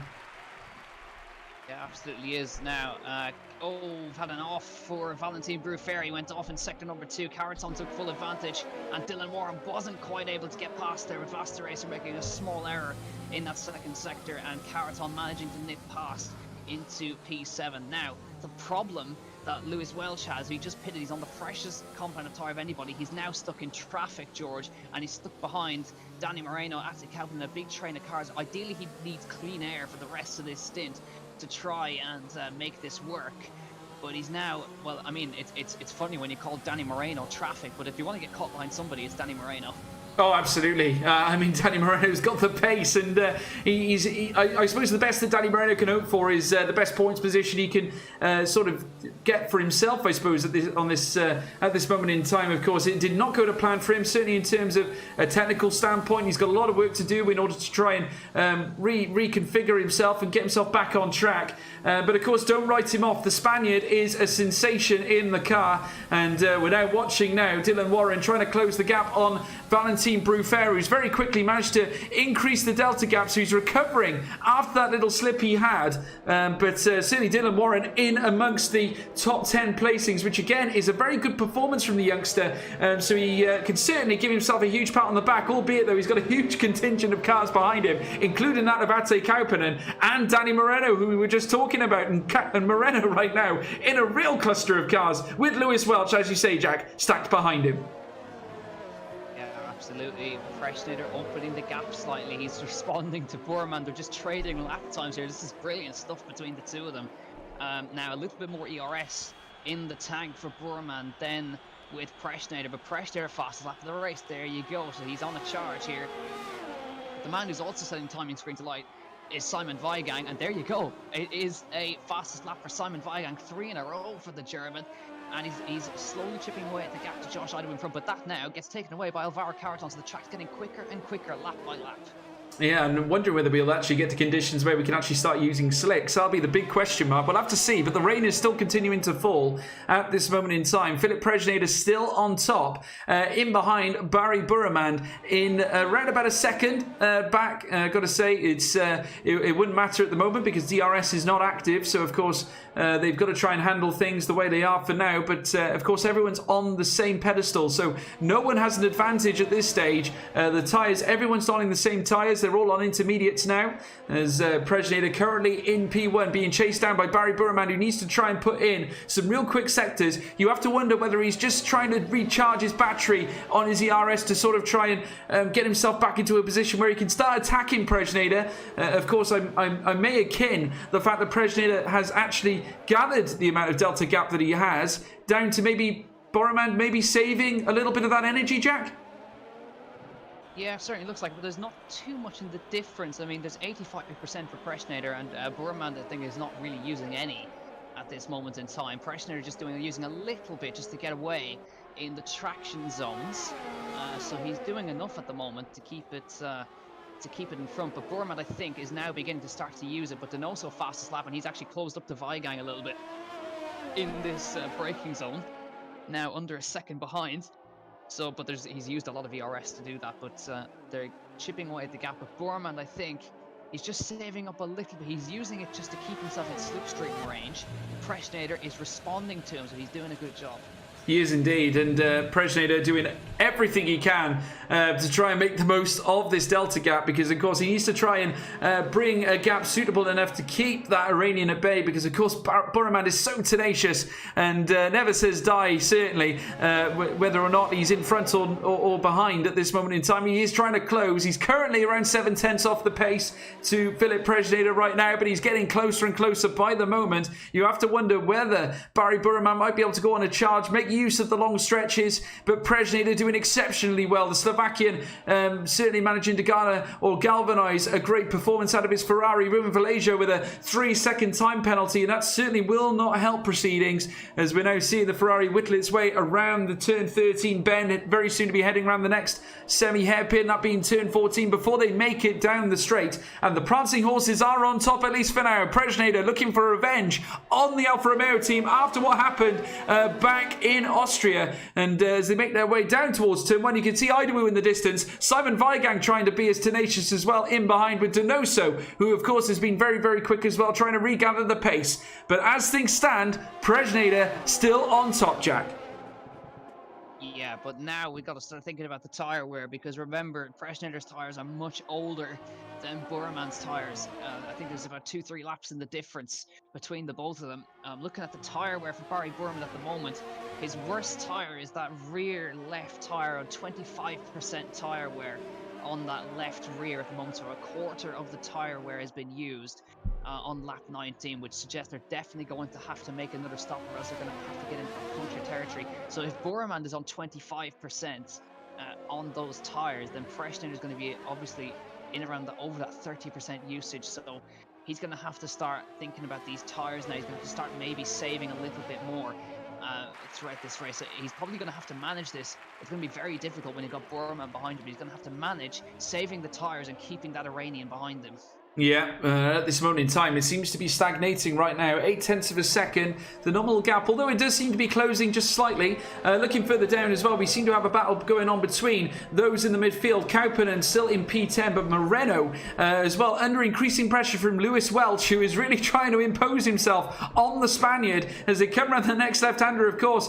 He's got a big target on his back, as Danny Moreno, who's been signed by Mercedes, and I'd imagine there's plenty here that really want to show that they're very capable of performing at the highest level as well. Just look at Lewis Welch and how tenacious he really is. He's getting so close to the rear end of the Spaniard, Danny Moreno, as they come down the long stretch now, down towards turn 1. Is there perhaps an opportunity for an overtake here as they come down towards that turn 1? But no, he just leaves it a little late, but sticks in behind the Spaniard. And right now, the gap's still maintained, as they have done, as they make their way down towards the next swooping left-hander. And Lewis Welch, despite pitting a little bit later, he's going to have a little bit more tyre life on those tyres for now. But as we all know, Danny Moreno, a very, very class act in the Mercedes, as Lewis Welch has a little nose going into that quick turn 4. Got to be very careful not to hit the back of that Mercedes, Jack. Yeah, I was actually watching both onboards there, both of them using their overtake at the exact same time. So Moreno is defending genuinely, so he's having to work for this, Danny Moreno, but Lewis Welch clearly has got the pace. Look at it touching the rear of Moreno in sector 2. You can tell the fresher tyres, there's much fresher tyres on that car of Lewis Welch, but he can't find a way past this Mercedes driver, because remember, Lewis Welch is staring at the back of his car that he drove last week, so he wants to get one over on Danny Moreno in this Alfa Romeo as they come through. There's Bormann with the fastest lap now, but Lewis Welch clearly has got pace behind, but he can't find a way past. It must be so frustrating. It must be indeed. And just about to round the next right-hander, of course, it's a job to know which battles to look at, but Josh Idawu at this moment in time setting the fastest lap of the race himself. But Lewis Welch, ever tenacious, just tapping the rear end of the Spaniard Danny Moreno earlier on. Alvaro Carreton in amongst the battle with Tino Nakarunen himself as well. So we've got a string of cars across the track, no one sure when to make the move, and of course trying to gather power on a slippery circuit such as this at Hungary. It certainly does apply the pressure, and Ruben Vallejo's in the pits as well. He's been struggling dealing with track limits recently. He had another 3-second time penalty applied to his name as well. It certainly has not gone the Spaniard's way here today. He is down in P19, staying ahead of Julian Naumann for now, but it's just not gone to plan for Ruben Vallejo. We're now seeing the crew of cars making their way around the next right-hander. Lewis Welch doing all he can to stay in behind Josh Idawu, Danny Moreno, trying to enforce him to make a mistake, but at this moment in time, the Spaniard doing absolutely superbly to keep Lewis Welch at bay, Jack. Yeah, he really is. He's holding on to this position, but the man at the head of this train is actually Dylan Warren. He's leading this train of Ate Kaup and then Danny Moreno, Lewis Welch, and Calvin Klein is just off the back of this one as well. So they're kind of in no man's land really, because Valentin Bruffaert is kind of the road with nobody either end of him. But Josh Idawu is the man who's now the fastest car on the track. He's 3 seconds off the guys in front of him. But don't discount Josh Idawu, because if either of these guys in front get penalties, he'll be able to pick up a position. And when we get to there, and there goes Ate Kaup and then into the pit lane, and I think he's on old intermediates, of course, so is this for another set of inters? He's obviously not happy with the grip. He's going to swap onto another set of them, and out he goes again. So he's not happy on those intermediate tyres, and doesn't seem that Mr. Anke is either. So Schenk is going to pit as well for another fresh set of inters. So now, what does Tino Nakarinen do? He's on the oldest of anybody, and surely those tyres must be pretty bad at this point. Yeah, he's in between a rock and a hard place, because he's currently in P6, and he will forfeit a chunk of positions if he does pit, because he's got Alvaro Caraton in behind him as well, closing the gap, but the tyre grip is starting to fall off. Barry Burman looking tenacious once again. He is closing behind Philip Prejnader after setting the fastest lap of the race previously. Josh Idawu taking that memento off him, though, in the last lap. And Barry Burman on a flyer, really hugging the rear end of that Ferrari now. We've got a battle of the Ferrari engines once again. You can see Josh Idawu just rounding the hairpin corner as well as they round the final bend. Philip Prejnader making his way down the stretch, ready to commence lap 23 of 35. Barry Burman locked in behind as well. And the battle, I get the feeling, Jack, is just on the cusp of really kicking off here. We are approximately 12 laps from the finish, 13 laps. It's going to be a sensation here. And indeed, Nakarinen has decided to pit, Jack. Right on cue, 14 lap old intermediates is going to bolt on a new set of those and go to the end of this race. But I was just looking at the time deltas. Josh Idawu nicked about 4 tenths out of Burman and out of Prejnader on that lap. So keep an eye on the Welshman. He's extremely good when he gets in that clean air and when he gets a bit of luck on his side, but he's keeping himself in the fight. If there's penalties, he will gain positions. He's under the 3-second barrier, so he's very much in the fight.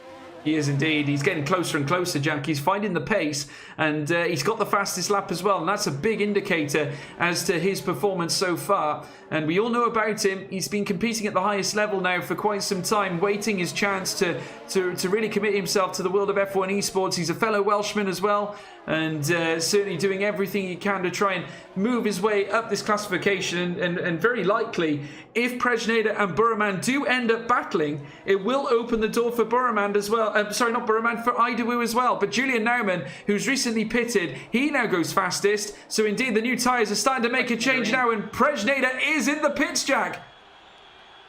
Yeah, he's going to have to box, and we know now that Burman, he will go another 2 laps and try to see what he can do. But Prejnader, where is he going to come out is the big question as we look now to see. The man I'm watching out for is Lewis Welch, because remember, his tyres are much younger. So where does Prejnader come out of this one? He's going to come out right in the middle of this one. There's Dylan Warren, there's Danny Moreno. Watch out for Lewis Welch. He's the man he's fighting with. Here comes Danny Moreno with Prejnader on the outside. He's going to run him out wide, and Prejnader gets the job. He comes out crucially in front of Lewis Welch and in front of Danny Moreno. Yeah, and here comes Lewis Welch down the inside of Danny Moreno here around turn 3 into turn 4, and it's still, they go wheel to wheel up through towards the next left-hander. They're not leaving anything to chance. Danny Moreno tries to shut the door, and they break, and Moreno seals the deal, holds on to P8. Lewis Welch just could not get it done. The Alfa Romeo left in the dust. He is down in P9. Prejnader holds on to P7, a crucial maneuver in this race. But the next talking point is, when Burman pits, where's he going to come out? Is it a case now that Prejnader can kick on because he's got Dylan Warren ahead of him? There is traffic ahead. Prejnader's got his work cut out for him here. Yeah, Burman is staying out, so he's got another 2-3 laps in those tyres before he pits. Josh Idawu stays out, Weigang staying out as well. So Prejnader is going to get caught in traffic. This could really hinder him versus Burman. Ideally, he needed to get out in front of Dylan Warren, but he didn't quite have the delta. So he's going to now end up in a fight against the Englishman in front of him. So this could decide the race here. If Burman gets clean air, he's going to be pushing hard now on these laps to get out in front. This could be the story of the race now. Prejnader's stuck behind Dylan Warren.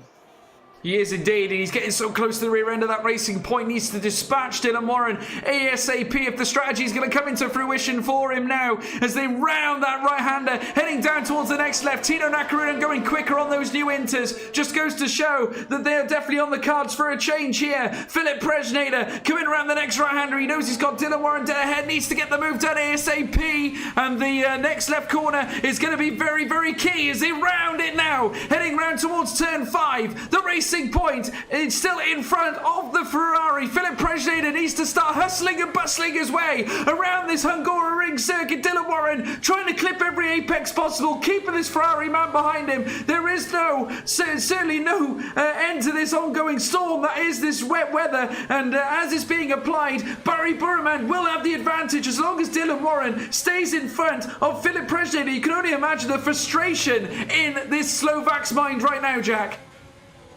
Yeah, and Burman is extending his stint because he knows that Prejnader is stuck and he might have a bit of a buffer as when he comes out. He's going to surely pit this out. There's Warren a bit wide, but Prejnader's not going to find the gap yet as they head up to the last corner. But surely with the overtake mode, Warren, he's got to defend now if he wants to keep him behind. But surely Prejnader's got it now. He has indeed. He's right tucked in behind now the racing point. Dylan Warren goes into the stand side of the circuit, tries to cut off any route for an overtake, comes back across. He is not letting anything go. Philip Prejnader with a dynamic dive on the inside, gets the move done indeed. I think he's got the advantage. Does so indeed. The prancing horse snaps up into P6. Philip Prejnader, all his experience, his esports level being applied here at PSGL, moves himself up a spot. Dylan Warren down into P7. He now needs to get moving. He's going to try and close the gap on Burman before he pits.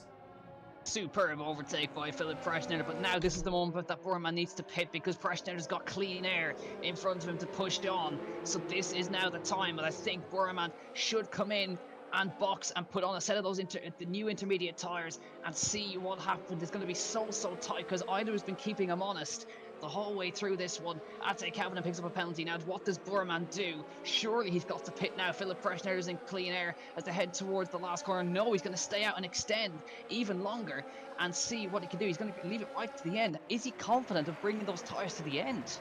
Well, he could well be. I mean, it's a very brave move, but you can't write him off, Jack. He certainly does carry a lot of potential, does Barry Burman, in terms of taking them to the end. But you can see the percentages on those tyres right now. They are literally seeping below the 50% mark now on nearly across 3 compounds. Ruben Vallejo, we have seen him dive out the session. Just has not gone to plan for the Spaniard here today. The fastest lap now being accrued by Philip Prejnader. He is on a charge. He knows he's got his work cut out for him. And he's coming out behind Valentin Bruffair in P5 for Toro Rosso, or should I say AlphaTauri? Indeed, still used to the old Toro Rosso days, that's for sure. But Valentin Bruffair in P5, being closed upon by their fellow Italian constructor of the Ferrari team, Philip Prejnader, on a charge. Yeah, absolutely. Really unfortunate. That was our first DNF of the race for Ruben Vallejo, unfortunately. I don't like to say this, but it was disqualified for too many penalties. So it's an end to the suffering for Ruben Vallejo. Becomes the first victim of tonight. Josh Idawu still 2.6 seconds. He's matching the pace of Burman at the moment, and Philip Prejnader is absolutely flying in P6 at the moment. As we see now, what does Burman decide to do? He's going to stay out again, so he's confident of bringing those tyres even longer into this race, and has he been looking after those tyres very, very nicely. Simon Weigang continuing on as well, and Alvaro Carrazon carrying on as well. So I think Barry Burman is going to try and nurse these tyres to the end, but it could be very, very, very, very tight. Well, the threshold for a change, Jack, I suppose is very minimal right now. I think once you go so many laps, I suppose it leaves little points to pit at that point. But we're now seeing Lewis Welch, indeed, who's been battling with Danny Moreno now for a long while. Philip Presnader going quickest again and trying to close up on Valentin Bruffair, and he is getting closer by the moment. But Lewis Welch still frustrated here by Danny Moreno. These two have been dueling now for ages. But you've got to give credit to Danny Moreno here. This is an exceptional drive to be in P8 after he started from the back of the grid. And I can only imagine he's looking to try and take his tyres to the end as well. He has got Lewis Welch in behind him. Calvin Klein, should I say, in behind in P10 as well. The two Mercedes in the top 10. But what a drive from Danny Moreno. And again, a superb drive from Dylan Warren as well. So it's been amazing to see some of these performances out on track today. A real testament to their quality. Yeah, it looks like I'm having a look at the live tyre wear at the moment for Barry Burman. Currently, that left rear is the one that's taken all the punishing. He's on 56% tyre wear on the rear left. So in that regard, lap 29, we're heading on to lap 29, 35 laps. I reckon he could do this, bring it to the end and keep it as a one-stop. Because I think at this point, George, if he pits now, I think he's just going to be too far behind to really challenge. Yeah, it makes little sense to pit now, really, before the end. He might as well make a go of it and try and get his car to the end. I can only imagine that Josh Idabu has the same thought on his mind as well. Hence why he's still remaining close in behind Burman, clocking every move he makes. Philip Presnader going quickest again. He is putting in fast lap after fast lap on the board here, but we're currently watching this intriguing contest between Warren, Moreno and Welch, because these three have been tied in together for a while now. Calvin Klein in behind as well, trying to close up as well in P10, and there's a little gap then to Donoso, who's in P11, but the battles are starting to unfurl as they make their way through this next sector. As they do so, and very shortly in Sector 2 they will be, as they now round Turn 4. They are now in Sector 2 proper now, and heading around Turn 5. This swinging right-hander, which almost looks like a very weak hairpin bend, but nevertheless just as tenacious as they make their way through the next chicane. Dylan Warren leading this contingent through, and Lewis Welch still getting closer and closer to the rear end of Danny Moreno. And this fight has been going on for quite some time. You have to wonder whether Danny Moreno has the stamina to hold back this force of Louis Welch right now. A time penalty applied. Tino Nakarunen, 3 seconds, not ideal at all, and he's down in P15 and will not help him against his teammate Ate Kauppinen or Tom Martinez, who's in P14 right now.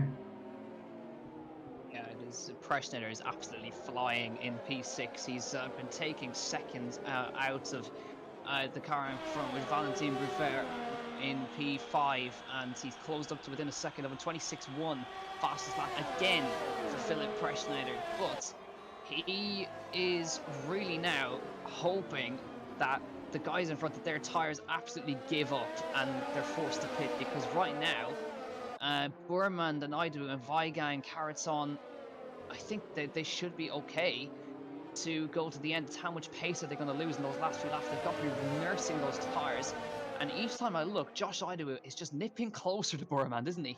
He is. He's getting closer and closer, and someone else who's getting closer is Lewis Welch. Look at him now on the back of Moreno's car. Ever so tight indeed as they make their way down towards the next chicane. Surely he's not going to try and move into that corner, is he? No, he's going to stick behind that of Danny Moreno, at least for now. You can see him just toying with the throttle slowly, and indeed in such treacherous conditions he's just applying the brakes and the throttle where necessary, literally just gracing his presence on that pedal ever so gently. Does not want to apply too much, does not want to overdo it on the car, does not want to send his car into obscurity. He really loses it on the curb there. Just goes to show how treacherous it really is. Coming around turn 12, now heading down towards turn 13. Danny Moreno still very much in the fight, trying to battle against Dylan Warren, who's done an done an exceptional job holding on to P7. But here comes Lewis Welch again, coming up behind the Spaniard, and I can't take my eyes off this one. Very careful not to touch the curb there, Lewis Welch. If he does so, he is going off into oblivion. He's got Calvin Klein in behind, and there's a move being made. Indeed, Philip Presnader overtaking Valentin Bruffair, Jack. An exceptional move, rounding turn 1. Yeah, I think it's unfortunate. I think a little bit too little, too late. If the guys up front can keep going to the end, so he's 8 seconds to Caraton. It's a big gap, and I think that pit stop where he came out behind Dylan Warren has cost him that time. So you can see now that he's got a lot of work to do to catch up to the rest of them. But now looking at the gap, 2.2 seconds it goes down to briefly between Josh Idawu and Barry Burman. So Barry is still having to work for this. The rain has eased off quite a lot.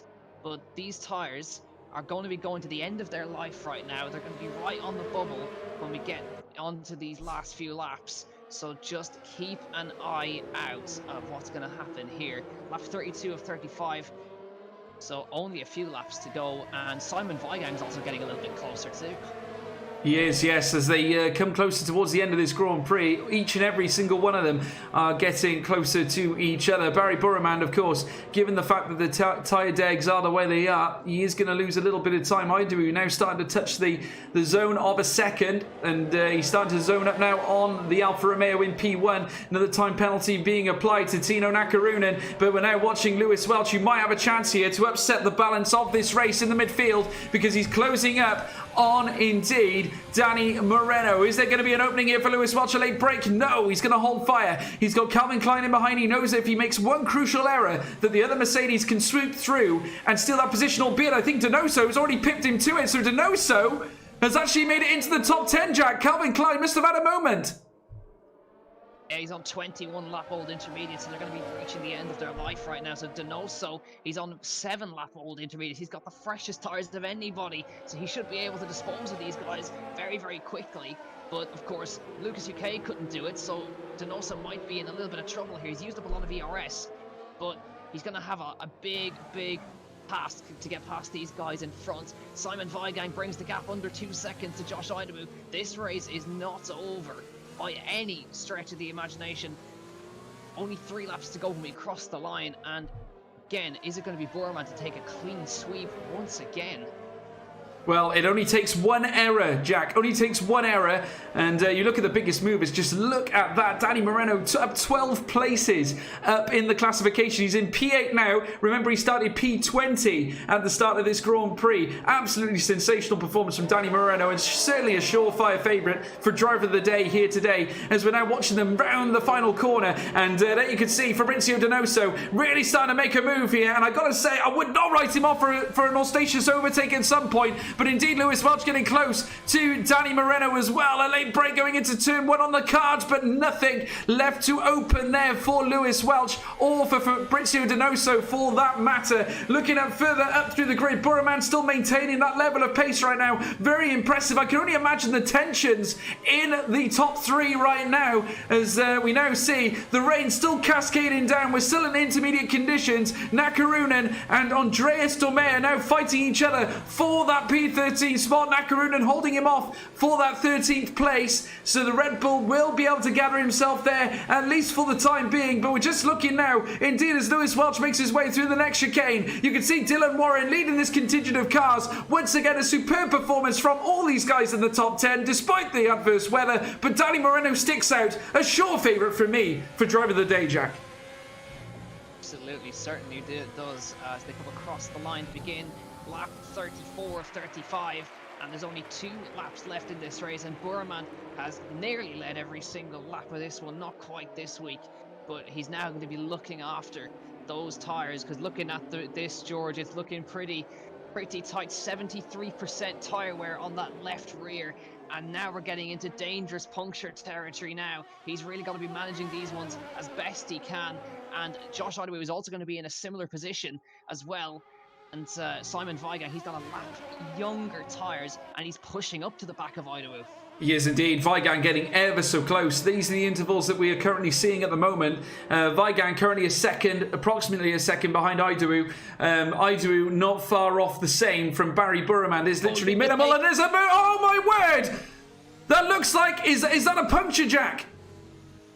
I think it is. I think Josh Idawu's blown a tyre. Left rear's gone, George. Left rear is blown on Josh Idawu's car. And that is not what Barry Burman needs to see. The left rear blows on Idawu's car. And that is heartbreak. That's not the first time I've seen that, George. And he blows a tyre with just a lap left. That is absolutely heartbreaking for Josh Idawu. And that allows Alvaro Carreton up into P3. But you're quite right. That is not the news that Burman would have wanted. Because remember, he's on a similar stint. How long can Barry's tyres hold out here as he makes his way across the line? Cannot afford a single mistake to be made here on the final lap of this Grand Prix. Drama set in motion here in Hungary. Josh Idawu's rear left tyre blown here before the final lap. Barry Burman now on the final lap in possibility that he might not even make it to the end. I don't know what we're going to expect here, Jack, but certainly the sight of Idawu and the knowledge of Idawu's tyre being blown must surely dampen the confidence slightly. Yeah, he's really looking after them because Weigand's pushing hard behind him. 2.1 he brings it down to in the space of a sector. Look at this, George. This is such an incredible end to this Grand Prix. Burman is wounded right now in this last sector. He's looking after these tyres as best he can, but Weigand knows that he's going to have to be looking after them even more. But he's surviving Sector 2 at the moment, looking good for Barry Burman. But it's not all over until it's said and done. But Weigand is ready to pick up those pieces if there is one as they come through this last sector. Burman, he's just doing enough, isn't he? Just into this last sector. Is those tyres going to hold together? Weigand's pushing on behind him. He's ready to pick up the pieces into the last two corners. Is it going to be a clean sweep once again for the Iranian in this championship? Round the last corner. What a Grand Prix. What a management job done by Barry Burman. 2 in a row. Clean sweep. He wins in Hungary and ahead of Simon Weigand with just a few inches of tyre wear left. Carreton is P3 and Preschnader is going to get P4. He tried the 2-stop, it didn't work, but Barry Burman 6 out of 6 in qualifying and both wins. Absolutely sensational by Barry Burman. A superb victory given the pressures of holding back the strain of the tyre wear, and he did it expertly indeed. Moreno. Lewis Welch, I've got to say, Moreno has indeed, as he dropped down the field, he has indeed a puncture to Moreno as well. That driver of the day performance that we might have seen has whittled his way down the grid, and he might have got into the points, but he's been hampered by that fact. And Lewis Welch is up into P7, but Dylan Warren again, after all the strains, after all the battles, he's into P6 as well. So points go to Dylan Warren, the fan favourite here at PSGL, but the winner, without a doubt, Barry Burman. A sensational drive. Yeah, and a quick mention to Josh Idawu. He blew a tyre and still managed to get points. P10 for Josh Idawu. Great job. Great recovery. But I've really got a feel for him because, George, we've seen that's the second time I've seen that. And he gets robbed of that podium. But it is, once again, Barry Burman on top. And Simon Weigand, great to see him on the podium. And Carreton, he just drove his own race, really, Carreton. In P3, nice and quiet, and got another podium. Oh, he did. It was absolutely sublime. I got to say credit to them as well. But I think the important story, or the moral of the story is that Barry Burman secured another win for Alfa Romeo, and that's 2 from 2 here in the PSGL PC Championship. Simon Weigand, what a return to PSGL and league racing, should I say. P2 for his first race here in the championship. Alvaro Carreton P3. Philip Preschnader frustrated here in P4, and there we see Valentin Bruffair in P5, Dylan Warren P6, Lewis Welch in P7, Calvin Klein in P8, Fabrizio Donoso P9, Josh Idawu P10 after the puncture, heartbreaking there for that man. Andy P11, Tom 97, Tom Martinez P12, a great performance to recover from P18, Jorge Alberola in P13, Ate Kauppinen P14, Tino Nakarunen P15, the two Finns in the Red Bulls Ps 14 and 15, Danny Moreno, very disappointing grid on the 20th place in the grid, got his way up into P8, battling with Dylan Warren, just could not get it to the end after the puncture. Chan Akinci in P17, Mr. Anger P18, Julian Naumann P19, Ruben Vallejo, who was of course a DNF, did not make it to the end. But Jack, again, our minds were blown wide open. What a phenomenal race. Yeah, I just don't know what Josh Idle has to do. He's almost cursed when he's trying to bring these one stops to the end, blows a tire in that last sector, and of course Danny Moreno suffering the same fate as well. But Danny Moreno, I mean, I was on board for that start, and that was the single piece of most phenomenal piece of driving I've seen so far.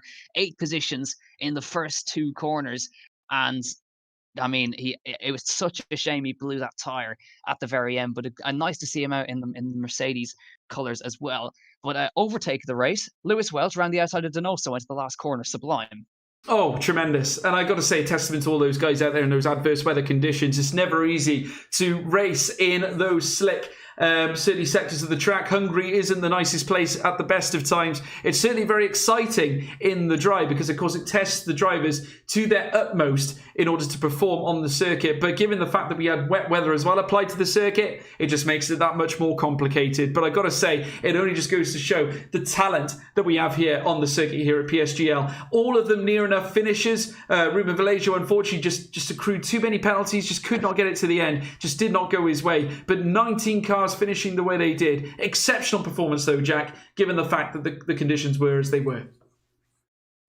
Yeah, absolutely. I mean, full wet conditions at the very start, transferring to intermediates of full wet race the whole way through. We've had wet qualifying in this one, so hopefully the drivers can get a bit of respite and just get a full dry sessions for the next little while. But very stressful. And even though Barry Burman on paper poled to the victory, that certainly didn't tell the story of the race, because I can tell you if there was one more lap left in that race, Simon Weigang would be on the top step. Absolutely, but amazing nonetheless. And got to say congratulations to the podium getters of Barry Burman, Simon Weigang, and Alvaro Caraton. We want to hear your driver of the day as well, folks. Who did you think pulled it out the bag in that race? Of course, it was a very unique race, Jack. Wasn't something that we quite expected, I suppose. I suppose we were hoping that we would get certainly, maybe a dry race just to allow us to have some honest racing. But to be fair, it allowed us to have a different kind of test, which was very interesting to watch. And I'm glad to announce that we have two of the podium drivers in the box with us now. We have both Barry and Simon Weigang. Welcome, guys. Welcome. Hello.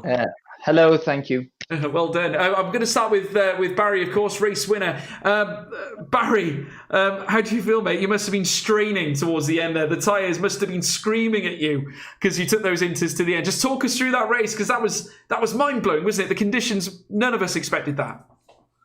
Yeah, first of all, wanna thank you to you guys, to you and Jack for the commentary and really say hi to everyone who are watching. Man, the race was really, I think I won't make it, but I just changed my brake bias. So in the rain, you should use as low brake bias as you can possible, but I just changed to 54, 55 to make the tires work, and not wasn't even hitting any curb. But yeah, it was nice till the race was really, I was really managing the race till that moment. Philip really undercut me, so I was faster, but I couldn't really do anything because in the rain the dead here is so powerful. So, and as we all know, in this track it's not really easy to overtake. But just in the race till the moment Philippe pitted, I really decided to not pit it, to really make these tires to the last. Didn't hit the curbs, really managed the tire, and GG to everyone. Really happy with the race being 2 out of 2. And quali again, Q1 first, Q2 first, Q3 first.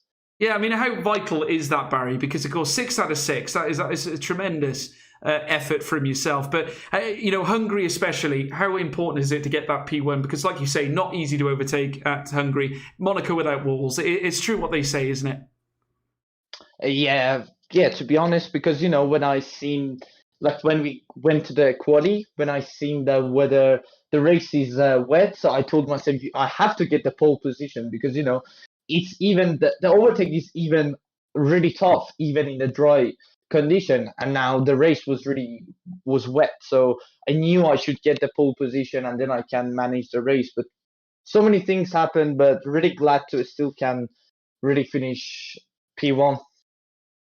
Yeah, well, I got to say, it was a tremendous performance, Barry. And that once again pushes you higher up in the driver's standings because you're on P1, but points-wise, it increases your advantage. So sights for the rest of the season. I believe we're going to Spain next for race 3. What are your thoughts on the Spanish track, Catalunya, of course? Is it one of your favourites? Do you feel confident heading into that one? Yeah, like I like every track to be honest, except one, and hopefully that one is not in the calendar. So yeah, I'm really glad. But yeah, Spain, as I think everyone remember, even in the pro exhibition. Yeah, I like the track, but to be honest, I think Spain is a type of the track you need to qualify on a medium as well, because like Hungary is like a really same track in my opinion. But after Spain, yeah, like to be honest, I'd already seen the calendar. Every track is good, so I'm looking forward to one track and then the other track and the other track, and just doing my best, practicing so hard to just want to show someone what I can do and what I am really. I can really fight for the win. I have that pace. So yeah, super happy and looking forward to Spain as well. Yeah, absolutely brilliant. Well, congratulations on another P1, and we'll look forward to seeing you at Spain for the next one. Well done. Yeah, thank you so much, everyone, and GG to Simon and Alvaro. Thank you, Barry. You take care, mate. Have a good one. Thank you. Yeah, thank you. Bye Thank you. bye. Bye-bye. Next up, Simon Weigang, of course, fellow CRG. Go comrades and all that, Simon. Great P2, mate. It was a very, very difficult race, very strange one. But it looked towards the end like you seemed to be really applying the pressure on Barry. You got very close to him towards the end.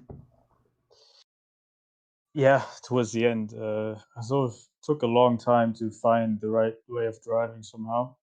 Especially at the start, my tires overheated really early. And I don't know what it was, if it was set up or if it was driving. But yeah, and then I got undercutted by Josh and Philip as well, which at the end turned out to be beneficial for me because obviously he got a puncture, which is sad, and Philip had the pit. So yeah, what can I say really? I mean, Barry was definitely the quickest today, and so GG's. Yeah, no, It was all absolutely. good. I mean, I was going to ask you because it looked from our view that Philip's early box was the best solution. We actually thought it was a stroke of genius at first, but it turned out to unravel itself towards the end. He got stuck behind Dylan Warren. Do you think that was the key point? Do you think because he got stuck behind Dylan Warren that disallowed him that clear air that he needed to kick on as quickly as he should? I have no idea about the gaps from behind really. So I think the gap was still big. Wasn't it like 4 seconds to Alvaro or something? But he had penalties as well. So I don't know. I mean, I didn't really see it. You guys had the timings. I didn't. So yeah, I'll have to watch it back to see if it was because of he got stuck or not. Yeah, no, absolutely. But it certainly seemed to be the strategy you took maybe was more beneficial towards the end. It's just a shame you of course, didn't have those maybe an additional couple of laps in order to apply the pressure onto Barry at the time. Because it definitely seemed to me like you were closing at a rate of knots. Yeah, I was, but what can you do? Yeah, no, you can't put any more laps on top of that, can you? No, no, exactly. And obviously, first time in the PSGL PC Championship. Excited, it's a new format. Obviously, we got new graphics here as well, the new task system. Obviously, a little bit different to what we've used before, but great to see and a good abundance of talent. How do you feel now going into the last stages of the F1 2020 game? Is it just a case of putting down, keeping your eye in for when the next game comes out, or what's the situation? No, currently I have a lot to do. I have exams in 2 weeks, and I'll probably do other games as well. So I think it's just about doing a lot of practice on F1 still and preparing for the tracks, especially. And yeah, I mean PSGL. I had heard about it obviously from PS4, biggest league there, and now they came over. I think a lot of really good drivers, the best drivers, decided to sign up, and obviously that's great. You want to take part in that, then, and so you'll find me anywhere where the best drivers are. Pretty much, I like the challenge. Well, we like seeing you there as well, Simon. So tremendous result, mate. A great P2, and roll on Spain. Yeah. Okay. Yeah. You take care, Simon. Thank you ever so much, mate. You take care. Cheers. See you later. See you. Last but not least, Alvaro Caraton almost slipped in from the Netherrealm. Really managed to find your way into P3. A very good covert effort, Alvaro. Well done, mate. Just talk us through that race. Just how different is that in terms of strategy, and how tough is it to articulate your way around a track like that? Because it seemed very tough out there tonight. Yes, good night everyone. Yeah, I didn't expect to be starting on P7 because I had 2 first tires on Q3, but I had a wheel issue and I had to abort many laps, which made the life really difficult at the end. And yeah, starting P7, not ideal. Got a bad start, then P8, 3 seconds, and I was actually nowhere. And somehow I managed to get the podium, but I had no idea. No. Well, I got to say, from the get-go, I mean, again, some good points for you and your team. It was a tough one because the midfield fight seemed pretty tricky. It was almost like if you started in the midfield, you were pretty much stuck there. So you really had to almost churn out an extra effort in order to get into P3. Would you say that there was a great amount of fortune that unfortunately Josh Idaru's tyres blew the way they did?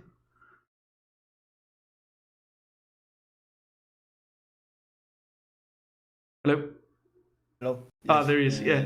Discord, yeah. Yeah, sorry. Yeah. Yeah, but I understand. Basically, yeah, starting on the midfield is hard because it's almost impossible to overtake in the rain. And yeah, I knew if I wanted to do one stop, I had to pit later. And so yeah, I was confident in the end. People would need to pit again or rather have a puncture, which is what happened. So yeah, at least I got the strategy on point. Yeah, I've got to say, tremendous performance. And obviously, we're looking ahead now. It's your home race. Next up, Catalonia. Of course, very familiar with that. You must be feeling like you have the home advantage. You know the circuit, lots of practice, I'd imagine. What are your thoughts given Williams going into the next round? Are you feeling confident about bringing the points home for the team and giving yourself a bigger advantage going into the title race? To be honest, I've done very little laps in Spain, as Spain wasn't in F1 esports, and I've never done a race there yet. So you're letting your Spanish fans down, Alvaro. We'll see how it goes. Yeah. No, good man. No, I got to say, great performance today, mate. Excellent effort, and fully deserving of your P3. Absolutely tremendous. Well done. Thank you very much. You take care, mate. You take care. Jack, once again, we were wowed again. It just doesn't stop, does it? I mean, the battles rage on. We got different scenarios. Tonight we had a huge monsoon of water, which mixed everything up. Different tyre strategies. I mean, it just blows your mind, doesn't it? I mean, none of us expected that today. No, it really wasn't. And I thought Pressinator's strategy was the one, but obviously not. The guys know more than me trying to get those tires to the end. But yeah, it was phenomenal watching those two strategies unfold. And even though there wasn't actually that much overtaking, most of it was actually done in the pit lane. It was still an intriguing race to watch because trying to see how the guys are going to get the deltas over each other is intriguing to watch. But the wet conditions, as I said, it's very hard to overtake. So most of those overtakes was all down to the pit lane strategies, like many of the drivers mentioned. So it was really good to watch. Yeah, it was almost like we were sat there and you were just looking at the gaps, and you saw that there was a battle of say, a string of cars. Like, I couldn't take my eye off the battle between the likes of Dylan Warren, Lewis Welch, Danny Moreno. There was a string of them there. Fabrizio Donoso joined that party as well. Like, none of them could be separated, but you could not step away from them without expecting there might be a fight, because it certainly looked to be that way. And Lewis Welch looked extremely imposing. Looked like he was going to try and send a few down the inside going into turn 1, even coming down into turn 3 or turn 2 and turn 3 as well. It was absolutely amazing. You would have expected to see some overtakes, but naturally wet weather, not very accommodating for overtakes. Yeah, and we didn't have the advantage of DRS either. So the guys at the head of the train had the advantage of not getting overtaken with DRS. So it was simply a case of everyone just using their overtake button out of the last corner and just keeping it as it was. So ERS was very important, and you don't even use a lot of ERS in the wet anyway. So it is very difficult in wet conditions to force overtakes, and you've really got to be sure you're going to make them. So it made it a little bit difficult for guys to have some more side by side action. But all credit to Barry Burman for getting those tires to the end. And I mean, those tires. I mean, he must have been clenching in that last sector, but he was obviously timed it to perfection. 23 laps is the absolute maximum those tires can go, and we know that now. And I'm sure Josh Idawu knows very, very unluckily he knows that now. Yeah, no, absolutely. Well, I've got to say that will certainly close the book on this week's battle for the race here at PSGL PC, and an excellent race it was too. Obviously, we apologise to you viewers at home. Obviously, we had some technical issues littered throughout the stream. Of course, it was totally unavoidable. Obviously, I think we had some issues with audio levelling. Obviously, we were aware of them. It was just the fact that, obviously, given the fact that it was an unknown error that occurred, obviously we had the issues with the getting into the lobbies as well. But as time goes on, we sort of learned to deal with these little matters, and we did try and adjust it. So we hope your viewing wasn't disturbed too much by the issues that we had. So we hope we were able to bring across a good race nonetheless. But of course, if you guys have enjoyed what you've seen, please obviously leave a subscribe to the PSGL PC or the PSGL channel as a whole. Obviously, if you'd like to check me and Jack out as well, you can catch us on Twitter. I'm on there as CRGGeo, and you can contact Jack as well on Jack C Comms. So feel free to drop us a note if you want to get in touch. We'd be more than happy to answer any questions you may have. But in the meantime, thanks ever so much for checking out PSGL here tonight. We have been George Morgan and Jack Canan. We'll see you next time for more racing here at PSGL. Goodbye.